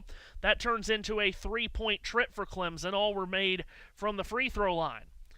Caden and Cameron play catch on the perimeter. Cam outside left. Brown out to set a screen. Cam sprints to his left into the corner, hands it off for Caden. Caden on the outside, back for Cam, and Caden picked up the pivot foot and traveled. And it's a Duke turnover, their 7th of the night. So maybe some momentum starting to gather here for Clemson. Question will be, can they get enough of it to try to wriggle their way back into this game? They trail by 16. Handoff up top comes to Johnson. Johnson slashes right, backpedals and comes back left on the perimeter. Swings it off to Buckner. Buckner wanted an entry feed for Godfrey. That was denied by Brown. Now it's spun back up off the right wing for three. That misses. Offensive rebound. Godfrey leaps up off a trampoline to smash back a putback. Now that might be a momentum-building play to tilt the floor their direction, which they haven't done a single time yet tonight. 14-point margin. Caden up top, dribbles left, climbs the blocks, and then swirls it back outside. Evans feeds Hemenya up top. He dribbles to his right. Hemenya puts his head down, able to corkscrew his way inside, spins right, floats it up, off the glass, gets it to go, plus a foul on Hunter. And perhaps Clemson had built some momentum up, and maybe Hemenya just stole it back. And one for the freshman from L.A. Grinding down low with Hunter, who is outsized there in that matchup by 5 inches. And Hemenya takes advantage. And he hits the and one free throw. Lead is right back up to 17 after Clemson had a couple of buckets in a row. And it might have been the first time all night that Clemson had consecutive baskets without a Duke one separating them. Here's Buckner outside left, threads a bounce pass up the top of the arc for Godfrey. Dribbles to his right. Evans denies a handoff. Finally, Godfrey gets it to his target, Hunter. Evans switches on to him. Top of the arc is Thompson. A lot of dribbling and not a lot of intentional moving around here on this trip for Clemson. With 3 to fire, Hunter slashes in right of the lane. Fadeaway jumper, no. Rebound Evans. 1 and out go the Tigers. They're being out-rebounded by Duke, 27-16. Cam has it on the logo, turns it to his right for Evans. Evans trying to find space, thread pass in for Brown, knocked away, stolen by Hunter. Bounced ahead in transition, Johnson, shoveled back for Hunter again. Hunter pulls back off the top of the arc, feeds it to his right. Godfrey is there, jab step on the baseline at Cam, tries to back in on him. That's a lot of muscle right there between those two, and the left-handed hook by Godfrey comes up short, rebound Duke.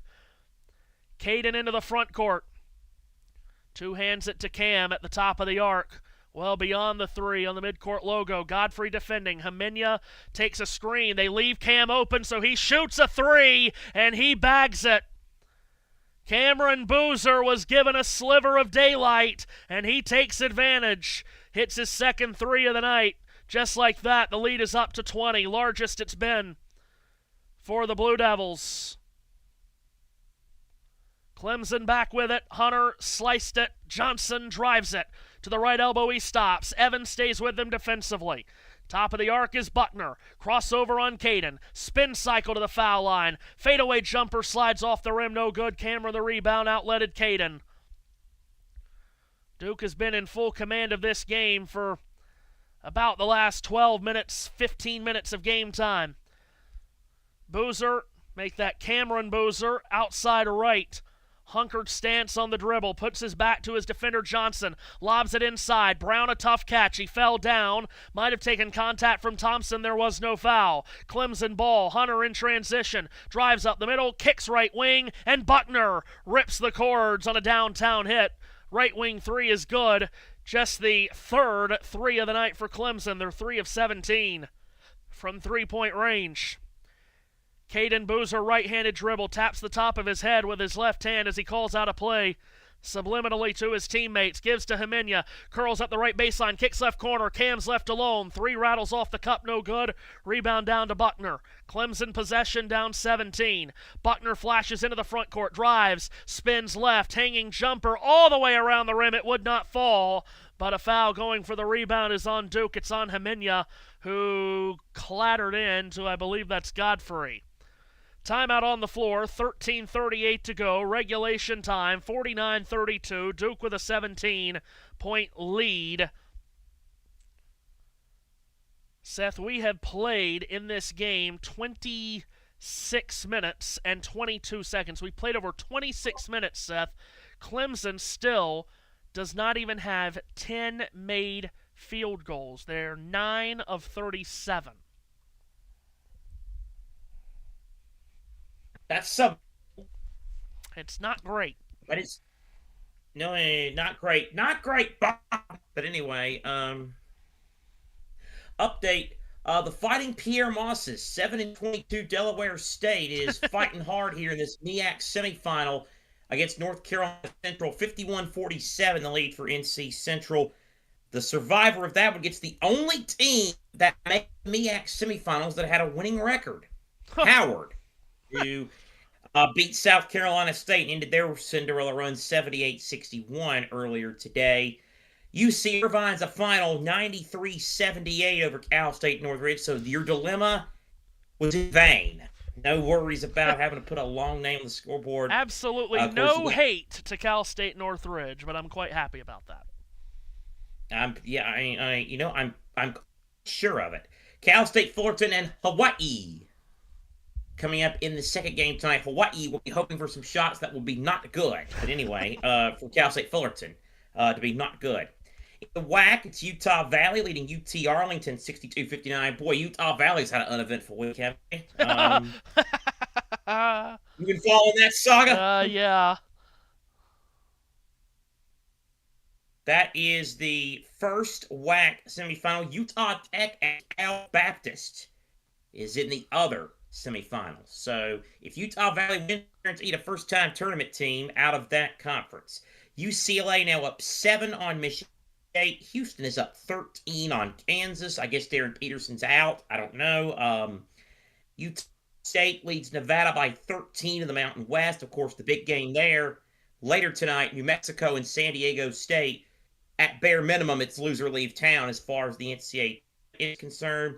The Conference USA final is set. Louisiana Tech saved us from having to watch Conzo Martin in a conference tournament final.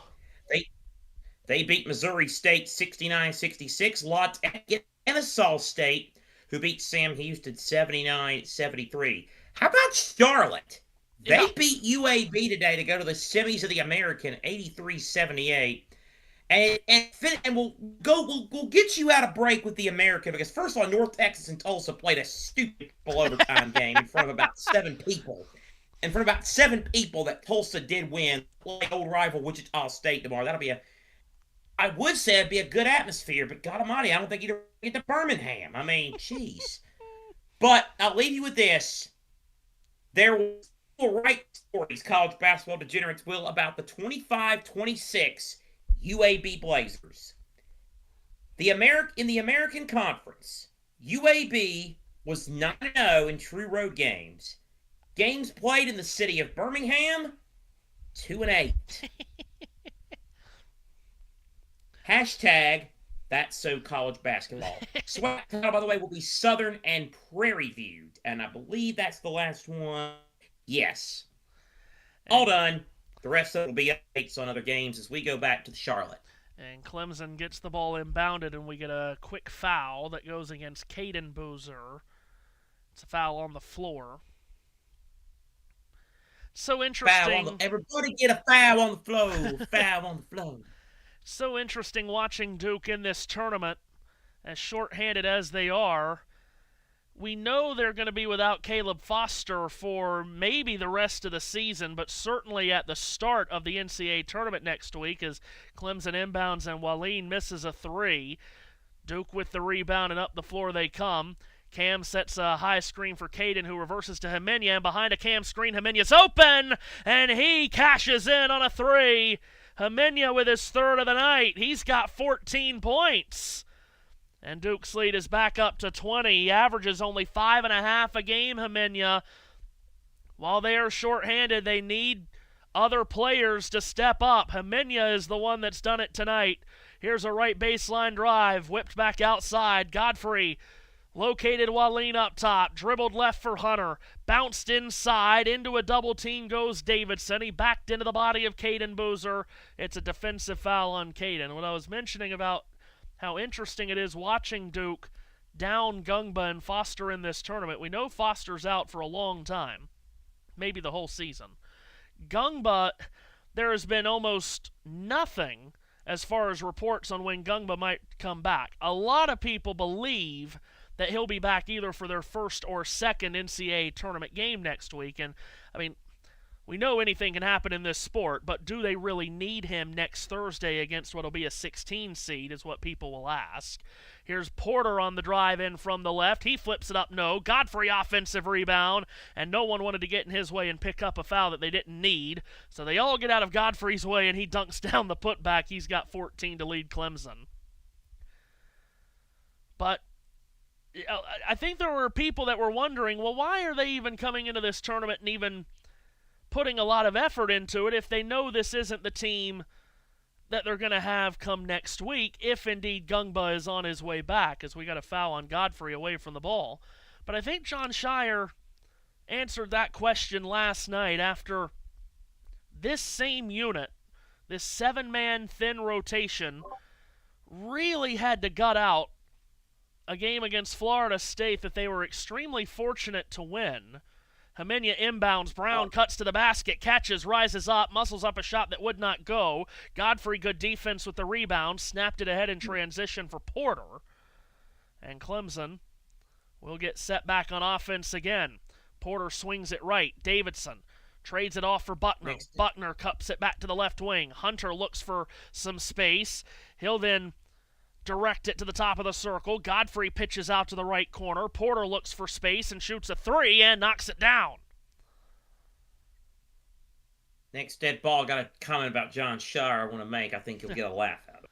So Porter hits that line drive three. Margin is at 15, 11 and a half to go. Hamenia dribbles into the front court here for Duke. Cuts out to the hash mark, has it poked away by Buckner. Hamenia recovers, then tries to squeeze it into the left corner for Caden Boozer. He does. Defended by Davidson. Boozer takes him on. That's Cam getting the return, and he commits an offensive foul as he knocks over Davidson in the short corner. So Cameron Boozer picks up the foul, his second. Just to finish out that story, and I'll give it to Seth, I think John did answer that question last night. He said they have to plan as if this is the team they will have heading towards the tournament next week. And that is such a Mike Krzyzewski answer. And we know Johnny played 4 years under Coach K and then was his assistant for so very long. But that is such a Mike Krzyzewski answer that they have to plan as if this is the team they've got going to the tournament next week.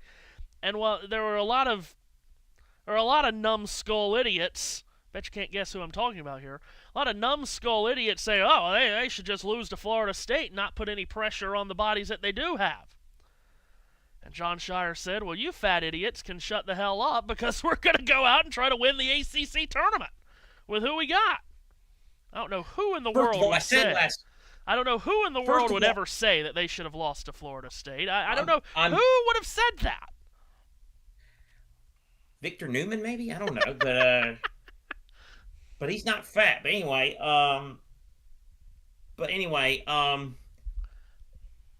first of all, I mentioned this last night during the North Carolina Clemson game. I thought for certain schools, there's an amount of pride in the ACC tournament, regardless of what you want to do for the national tournament.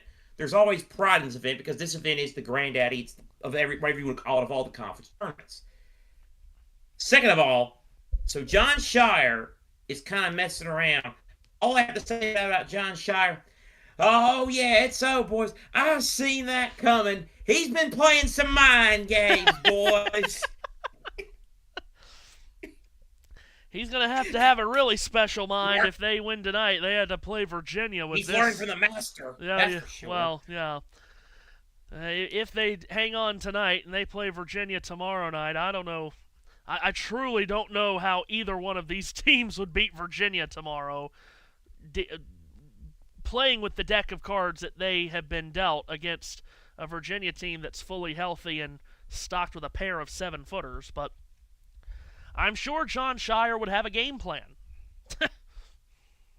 Well, I mean, I don't know why he wouldn't. I mean, I'm sure he does. I mean, but he's in trouble. Sources trust me, bro. But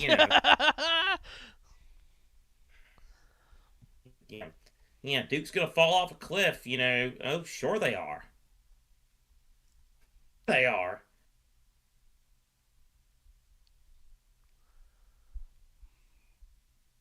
By the way, I'm being the degenerate that flips around to women's games too. There cannot be more than 7 people at this American women's semifinal between East Carolina and UTA. There cannot be more than 7 people. I think you and I could have walked up and bought dollar tickets for this damn thing. By the way, for the World Baseball Classic, folks, the United States has beaten Canada, so Canada takes that American belt again in a major international sport. U.S. winning 5-3. Must suck to suck, Canadian. Yeah. Hey, Redbox, it must suck to suck. United States will play the Dominican Republic in the semifinals. Duke by 15 as we get play restarted. Out of this timeout, Clemson still plenty of time to turn this around if they can find an offensive rhythm, but they're still shooting less than 30% on the night. Hunter pitches outside to Buckner. Buckner deals it on to the left wing, then gets it on a return. Now shoots it into the corner. Porter tried to whip it back up top. Took a deflection. Buckner drives in from the right, goes in, and floats it up high off the glass and good. 52-39. All it would take is one Clemson run to get themselves back into this game. As the Blue Devils have it again on offense, Caden Boozer, right baseline, in for Cameron. Cameron faced with a triple, so he turns it out to his brother, and Caden in your eye hole from 3, out of the corner. You don't want to defend me from the outside? I'll just shoot it over your heads and put it down. Caden with his first 3 of the night, he's got 14 points, and that young man really is going to have to step up in March with the absence of Foster, and he is doing it tonight. In the lane, turnaround hook shot by Davidson goes down from 8 feet. And it's 55-41, and all of a sudden, out of absolutely nowhere, Clemson has made 4 baskets in a row. This is a team that missed 14 of their last 15 shots to end the first half. Here's Caden again, roaming into the right baseline. Flips it back up top for Hemenya. Sarr screens. Hemenya dribbles left on the elbow. Finds Evans, who's been a cold shooter tonight, and now he airmails this pull-up pot for the baseline. Rebound Tigers. Up they come with Buckner, who splits through 2 defenders and drives hard to the rim. Had his shot blocked by Hemenya, but there was a foul first on Caden Boozer, and for Caden, that's his 3rd. I don't think anyone sits here and says that if this is the 7 Duke has to play in the NCAA tournament, if they don't get Foster back, if they don't get Gungba back, no one's saying that this is not a talented team. Still, these 7 are incredibly talented. Problem is, they lack so much size.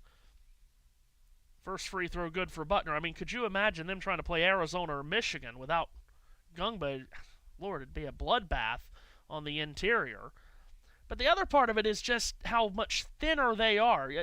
The difference in basketball between a 9-man rotation and a 7-man rotation is unspeakable. Second free throw is good, and foul trouble becomes such a major discussion. You've got 3 Blue Devils on the floor right now with 3 fouls, and all 5 that are on the floor right now have at least 2. Caden for Cam up top. Cam at the top of the arc, directs traffic to his right. Throws it into the right corner. Sarr catches, puts up a 3, missed it badly. Rebound came back out to Evans, who keeps the possession alive, and he leans into traffic as he throws up a shot from in tight that misses, but a foul is called on Godfrey. And what it also creates when you have such a thin rotation like this is you've got to have someone go off for a huge game. Someone has to have an otherworldly game. Evans was the guy last night. He had 32. Now, tonight, you don't have Hemenya or Caden Boozer having an otherworldly game, but combined they are. Caden's got 14, and Hemenya's got 14. They're both doubling their per-game scoring average so far tonight. Evans hits the first free throw. Caden averages 6.5 and has 14. Hemenya averages 5.5 and has 14 tonight. That last foul, by the way, on Godfrey, and that is his 4th. Everything that I just said about Duke and foul trouble could be a decider for them. Same goes for Clemson now without Carter Welling, and Godfrey playing all these minutes at the 4 or the 5, and now he's picked up 4 fouls, and he's going to have to sit for a long time here. as Dylan Hunter gallops into the front court for Clemson. Sarr picks him up defensively as we go to the final 9 minutes. Zigging and zagging on the perimeter is Hunter. He searches for options. He passes it to his left, top of the circle. Thompson dribbles in. He bobbles it, and it's stolen by Sarr. Turnover by Clemson, just their 6th of the night. Sarr floats the ball cross court. Evans finds Caden. Entry feed for Cameron. Airborne to make the catch, right baseline. He shoots a jumper while getting hit by Thompson. He nearly made it. Thompson's called for the foul, and Cam will shoot 2 at the line.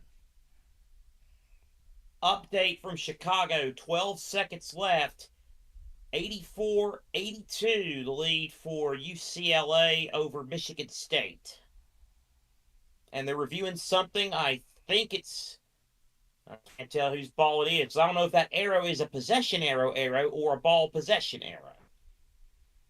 And it is going to be, I think, Michigan State's ball. Anyway, I'll update you in a second. Let's go back to your game. Yeah, Cam just missed his first free throw, so that's turned into a tight game in the 80s there in Chicago.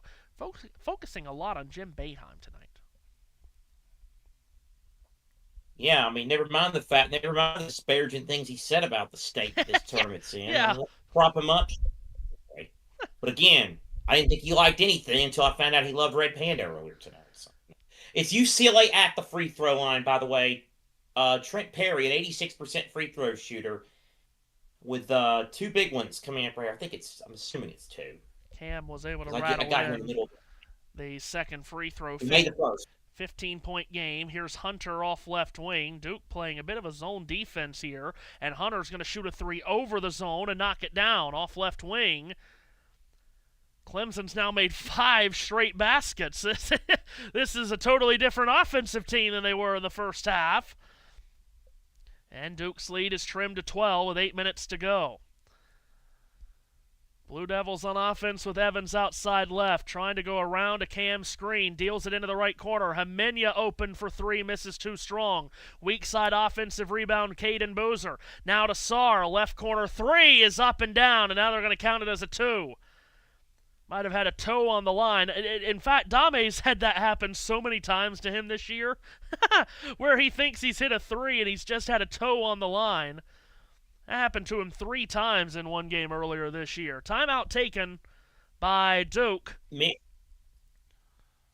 And let's go back to Seth and get an update his here. Own free throws. Oh boy. So he made the first free throw. Then UCLA took one of their 2 remaining timeouts. Mind you, Michigan State didn't have any. Oh boy. I'm sure there's a strategy behind it. I would not want it to ice my shooter in that situation. Here we go. 12 seconds left, and, well, nothing but net. 12 seconds left. Here is Fears. Here's Nutkicker into the lane with 8, and he nutcrackers his way in for a layup. 6 seconds left. 2-point game. UCLA fouls Perry with 5.1. Houston now up 21. Oh, Fears took a shot to the eye. Wow, that's tragic for him. I think that's Fears. He's not going to get benefit of the doubt. You don't say. I think he kind of sold that one. Get up, son. Yeah, he sold it a little bit. Yeah, grow up, Fears.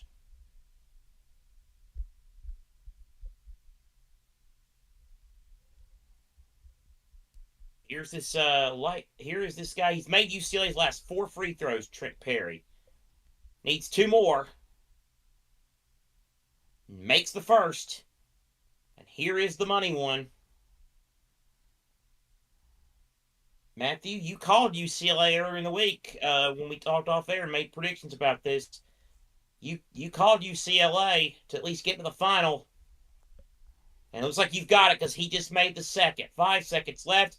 Oh, and then a steal by Donovan Dent as Fears magically got up and was going to get the inbounds pass. That's a miraculous recovery from him there. And UCLA, there will be West Coast representation on semifinal Saturday in the Big Ten. UCLA trying to do what the women did, win the thing. They knock out Michigan State 88-84. So it's Purdue, UCLA, and Wisconsin, Michigan in the Final Four of the Big Ten this weekend.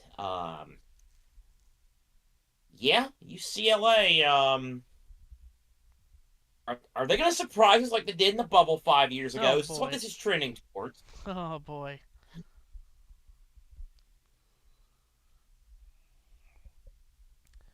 Surprised Mick Cronin didn't complain there. We shouldn't have to wear masks while coaching. I don't know when Mick Cronin became Jerry Punch. I didn't mean to. I was trying to be kind of give a whiny voice, and apparently it came across as Jerry. But I mean, I'm sure he'll find something to whine about this. Shouldn't be playing in Chicago. Don't worry, Mickey baby. Your tournament will be in LA or Seattle within the next 6 years. I got a good feeling on it. But anyway, UCLA is one. Mick Cronin with Andy Katz. It's going to be one hell of an interview. I'll let you know if he said anything of its substance. Play set to restart here. Out of this timeout, Duke leading Clemson by 14. They did just review that last shot by Sarr before the timeout to make sure it was a 2, and it was. Clemson on offense needs to get going here if they're going to get back into this game. Porter, a crossover dribble, stops on a dime on the left elbow. Rolls it back out. Hunter drives in, leans into a one-hander that he misses off the right side of the rim. Duke clears away the rebound despite the size that they are missing. They are out-rebounding Clemson by 12 in this game. Duke, one of the best rebounding teams in the country. Caden drives right baseline, misses a runner. Dame Sarr's there on the weak side to scoop up the rebound and bank it back home. Speaking of rebounding, by the way, Isaiah Evans has 10 rebounds in this game. He hasn't done a lot of scoring, but my goodness, he's getting the rebounding numbers tonight for a 6'6 guard. Here's Sarr knocking the ball away on a Godfrey cross-court pass. And that will lead to a timeout on the floor with 6:48 left. By the way, Cameron Boozer is also in double-digit rebounding. He has 17 points and 11 boards. That means it's his 19th double-double of the season. He has scored at least 14 points in every game this season. Has Cam Boozer.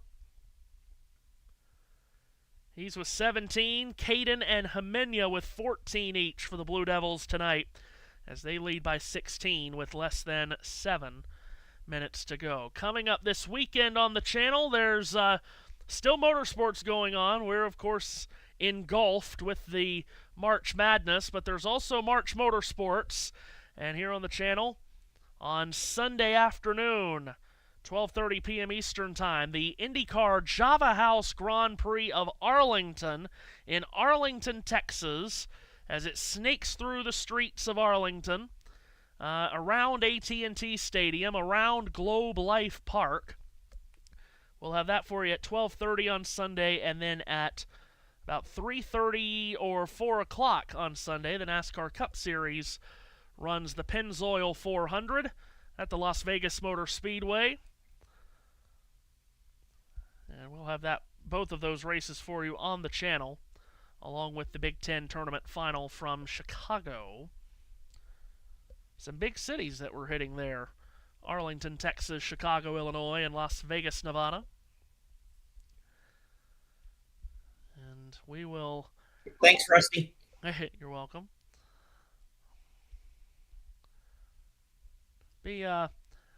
Will be a big night, or a big day rather, on Sunday in the entirety of the sports world. Obviously tomorrow a huge day as well. Big 12 and ACC finals tomorrow, of course, are big highlights. Big East final as well. SEC and Big Ten semis. It's been a great week, and it will be a great weekend, and all of that will then lead to the selection show on Sunday. We'll play first 4 games in Dayton on Tuesday and Wednesday, and then we'll get the full bracket of what will be 64 after Wednesday night and put it into the mixer for Thursday and Friday. 2 of the best days on the sporting calendar, no doubt about it. JT's going to try to be with us for as much as he can of that first weekend next weekend. Matthew, care to look at my screen? Uh-oh. Said to look at his screen. There's a safety car. There's a safety.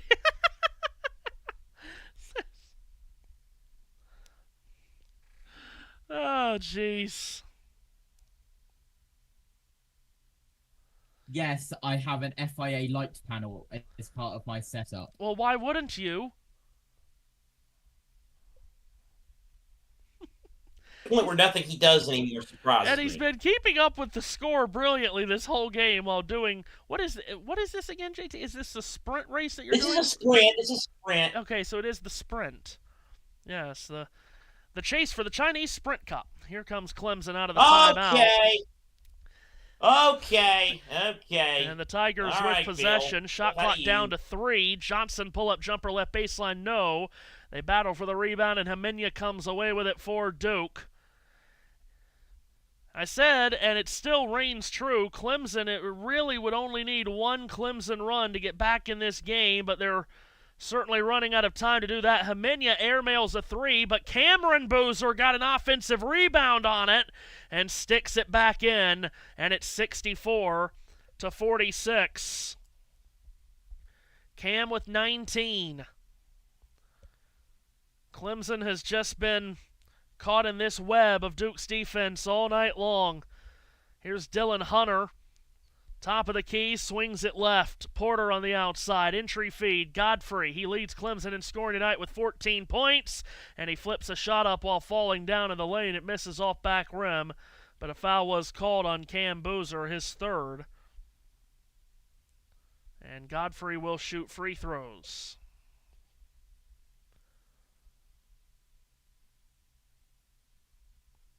Interesting to note, too, Clemson sits here with only 46 points, 30% from the field, and 14 of their points have come off Duke turnovers.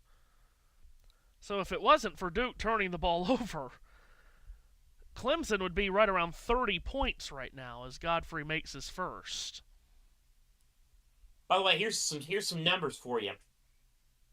Donovan Dent's last 7 games, 77 assists, 6 turnovers. Golly. UCLA is looking from a team that was becoming a joke because of their coach's behavior to a 7 seed, a 2 might not want to see next weekend. Evans and Hemenia go to the bench for Duke. Godfrey makes his second free throw. They could creep even up to a 6 if they were to go on and win this tournament. Got 2 more games to win. Well, we know this committee doesn't care about that Big Ten title game, so they probably were with 7. Yeah.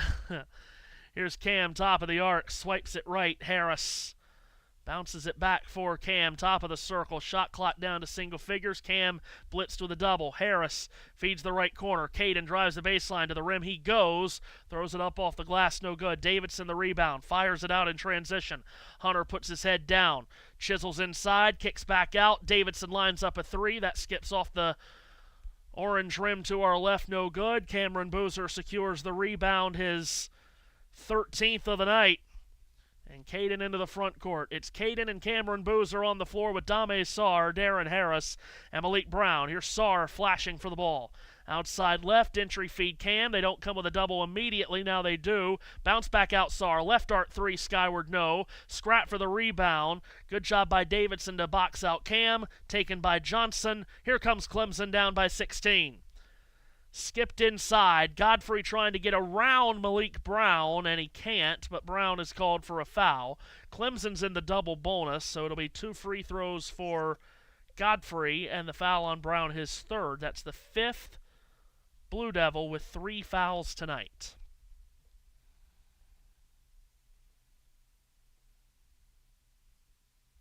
There's still a safety car in the sprint. By the way, according to Joe Lenardi of ESPN bracketology fame. That's Dr. Joe Lenardi. Yeah, that's Dr. Brackets. As Godfrey makes his Dr. first. Brackett, yeah, that's his name. Clemson is a 7 seed, according to Dr. Brackets. Duke, of course, a 1. Virginia, a 4. Again, Virginia could get to 30 wins and win the ACC tomorrow. I think if Virginia wins tomorrow, they should at least be a 3. Yeah, I think they have to be. Second free throw good from Godfrey. And they rank top 10 in the country. I know that AP poll does not mean anything. We preach that more than anybody, but 30 wins and a power conference champion. It feels crazy to be a 4. Here's Cam leaping in up the right lane line. Stops, has a double around him.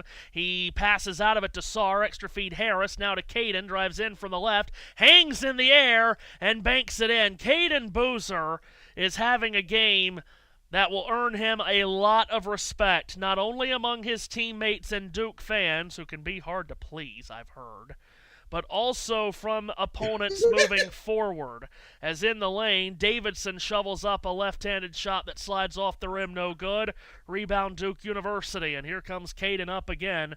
16 points tonight for Caden, and that has to do wonders for his confidence heading towards the big tournament next week. Cam Boozer just leapt his way into the lane, and he finishes strong with the right hand, and Duke is starting to put this one to bed in a game in which for the last 15 minutes, Clemson, as I said, one run would get them back in it, but they haven't been able to generate that run, although Porter does swish home a 3 here at 68-53.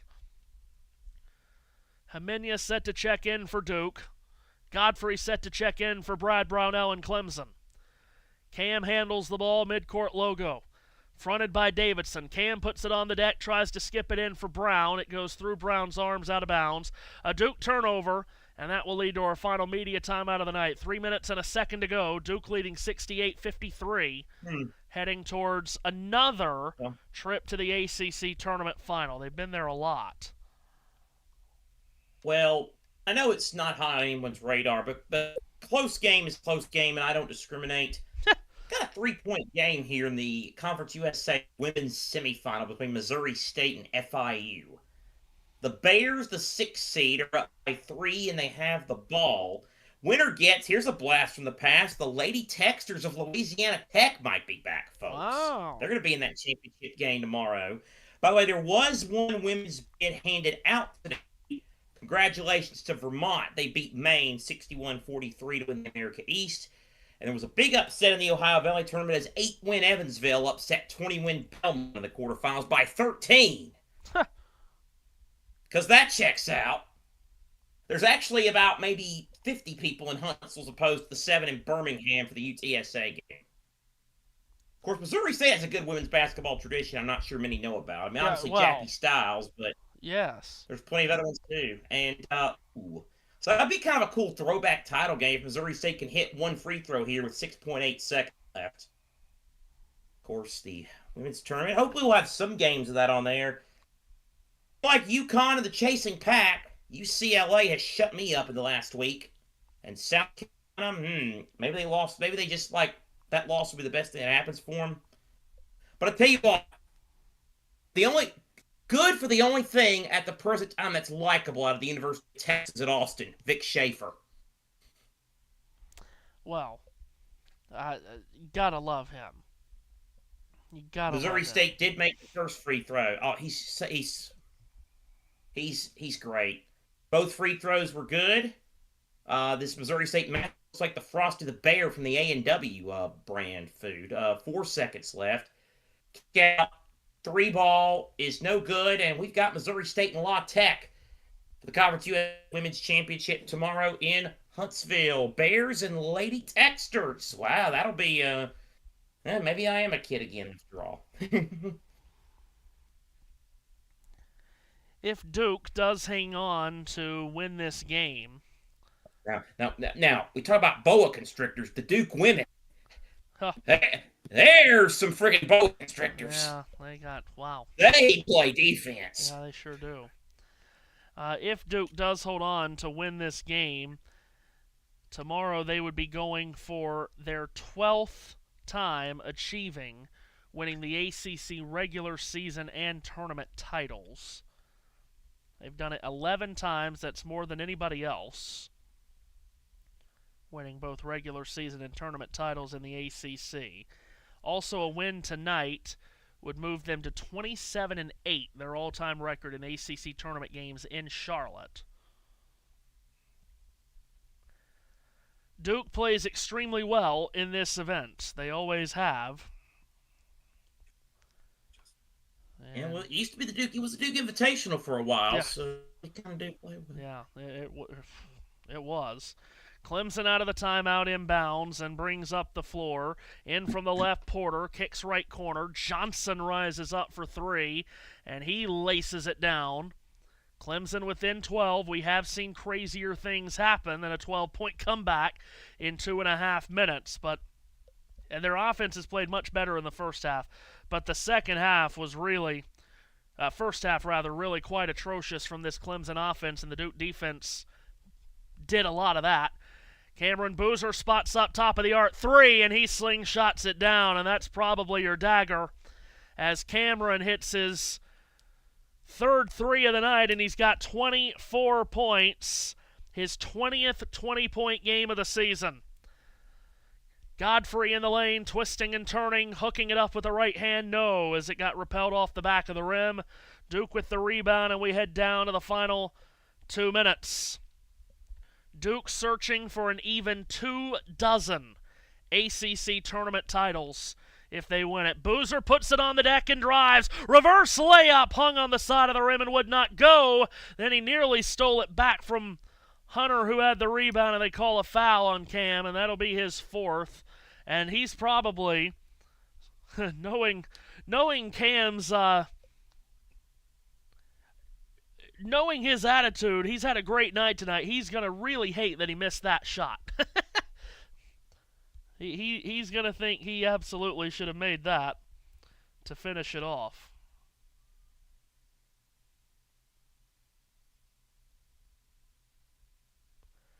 Duke made the final here last year and beat Louisville. Remember, played the majority of this tournament last year without Cooper Flagg. They had injury issues in this tournament last year when Flagg rolled his ankle in their quarterfinal game against Georgia Tech. First free throw good from Hunter. So Con Knipple ended up winning the Case Award for tournament MVP. Something that Cooper Flagg didn't win last year. And Con Knipple might keep him from winning Rookie of the Year in the NBA this year, the way Con's going. Second free throw is missed. Duke with the rebound. Duke has been in the final 3 of the last 4 years of this tournament. Brown shoots the ball into the right corner for Evans with a minute and a half left. Now Brown again, top of the arc. Fastballs to Evans out of the right corner. It's been a cold night for Evans, who drives his way into the lane and is able to draw a foul on Porter. A night after Evans hit 7 threes and scored 32 points. Tonight, 1 of 8 from the field, 0 of 6 from 3, 6 points. The good news for him and Duke is the way Caden Boozer and Nicholas Jimenez stepped up tonight. Cam gets to go to the bench and gets a standing ovation from the Blue Devil faithful. He'll end with 24 points, 14 rebounds, 20th 20-point game of the year, 19th double-double. Caden still on the floor with Evans, Sarr, Brown, and Jimenez. Shire has not gone deep into his bench here. Caden drives in from the left, pops it into the left corner. Sarr got both feet behind the line that time, but missed the three. Rebound batted out. Clemson's running the other way. A Euro step to the basket by Johnson. He lays it in. Under a minute left, 12-point game, and we get a Clemson timeout, and both coaches will likely go into their benches here. Will be Duke and Virginia in the final tomorrow night. They last played in the ACC final in 2023 in Greensboro. Duke won 59-49. Kyle Filipowski, the Case Award winner. They also played in the final in 2014. Joe Harrison, Virginia, winning that game under Tony Bennett. The last Sunday ACC final. Yeah, absolutely. So they have met twice in the final in the last decade or so. Well, dozen years, we'll call it.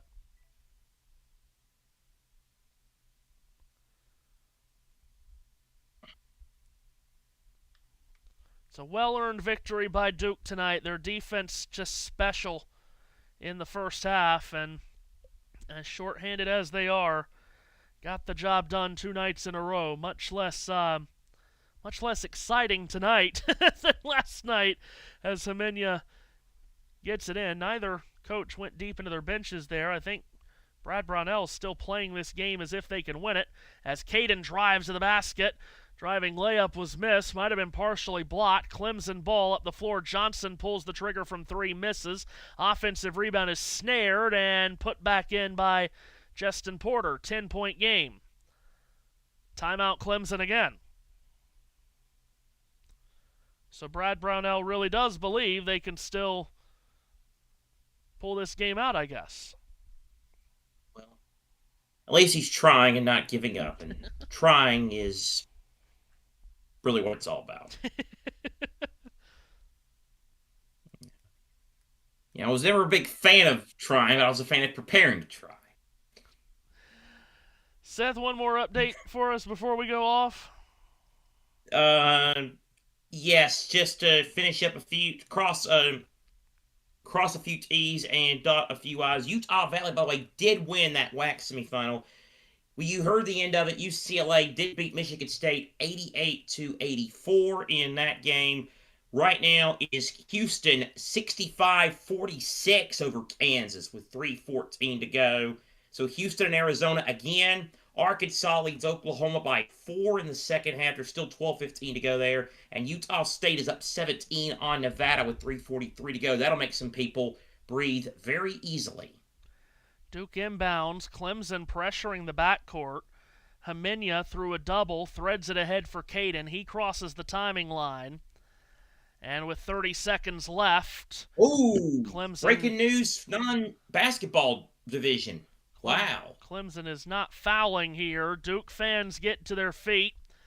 Isaiah Evans handles. Shot clock is at 6, and Evans will launch a left wing 3, and that rolls around the rim. Misses. Malik Brown sneaks in and taps it back in. That makes it 73-61.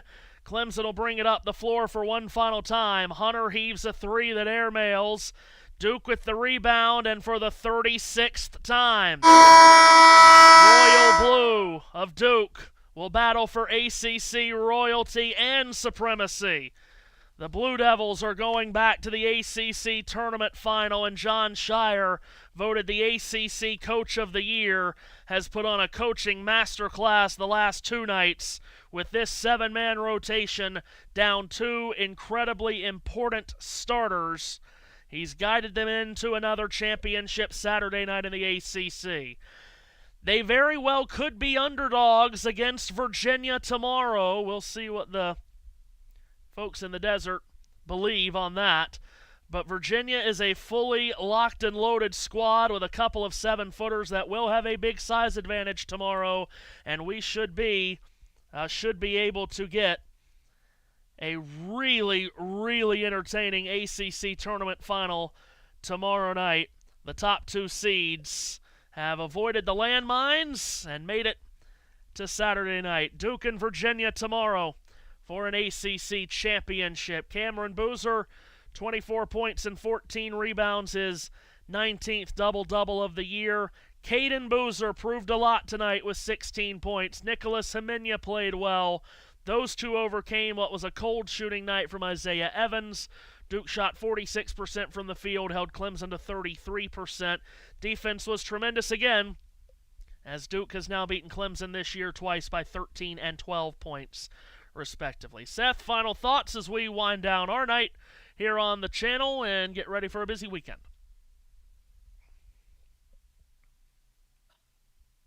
You think you've seen it all this time of year, and yet more happens. It just leaves you just happy, excited, sad, depending on which end of the spectrum you are. Just everything about this month is so freaking wonderful, man. And we're just getting cranked up here.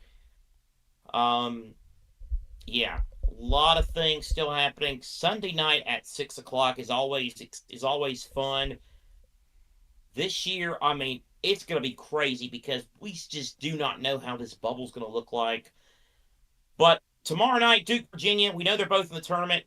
That ought to be one heck of a game, though, to determine who will be your ACC champion for 2026.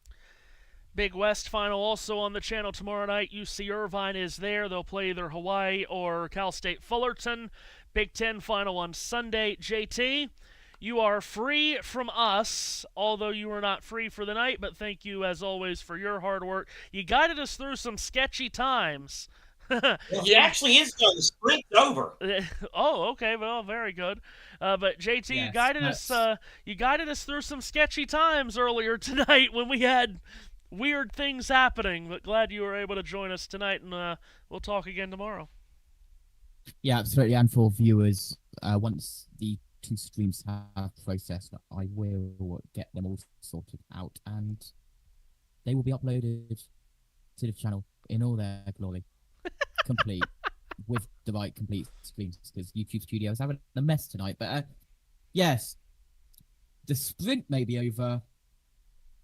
However, the post show is not, and well, you can see JB's beautiful face. The there. post show of a sprint. He looks so Why? impressed. But yeah, we are off air in 15 minutes, and then we are back on air at 1:40 a.m. Eastern. Yeah, because Sorry, don't they 1:30 qualify for the Grand Prix now? Is that what they do? That was F1 Academy race 1 at 1:30 a.m. Eastern, and then at Why are you doing? I'm sorry. Why are you doing a post show for a sprint? because you have to do interviews, because FOM give us guidelines that we have to follow like every other series does. Oh dear. JB complains about being tired, and yet he does 20 racing series in 3 days. Well, you know. Jesus, dude. No one needs to do a post show in the sprint. I'm sorry. What is there to analyze? He was the best for 20 laps. Oh. Okay. I've just broken my femur or something. I've been in this chair for a long time. That effing sucks. All right. Yeah, that's too bad. JT, you're free. Everybody else. Are we off the air yet? I guess not. No. JT, thank you again. God, good night to you. And we will see you all again tomorrow. JT will do his magic. We'll do all that. Good night. It is Duke and Virginia in the final tomorrow. We'll see you around.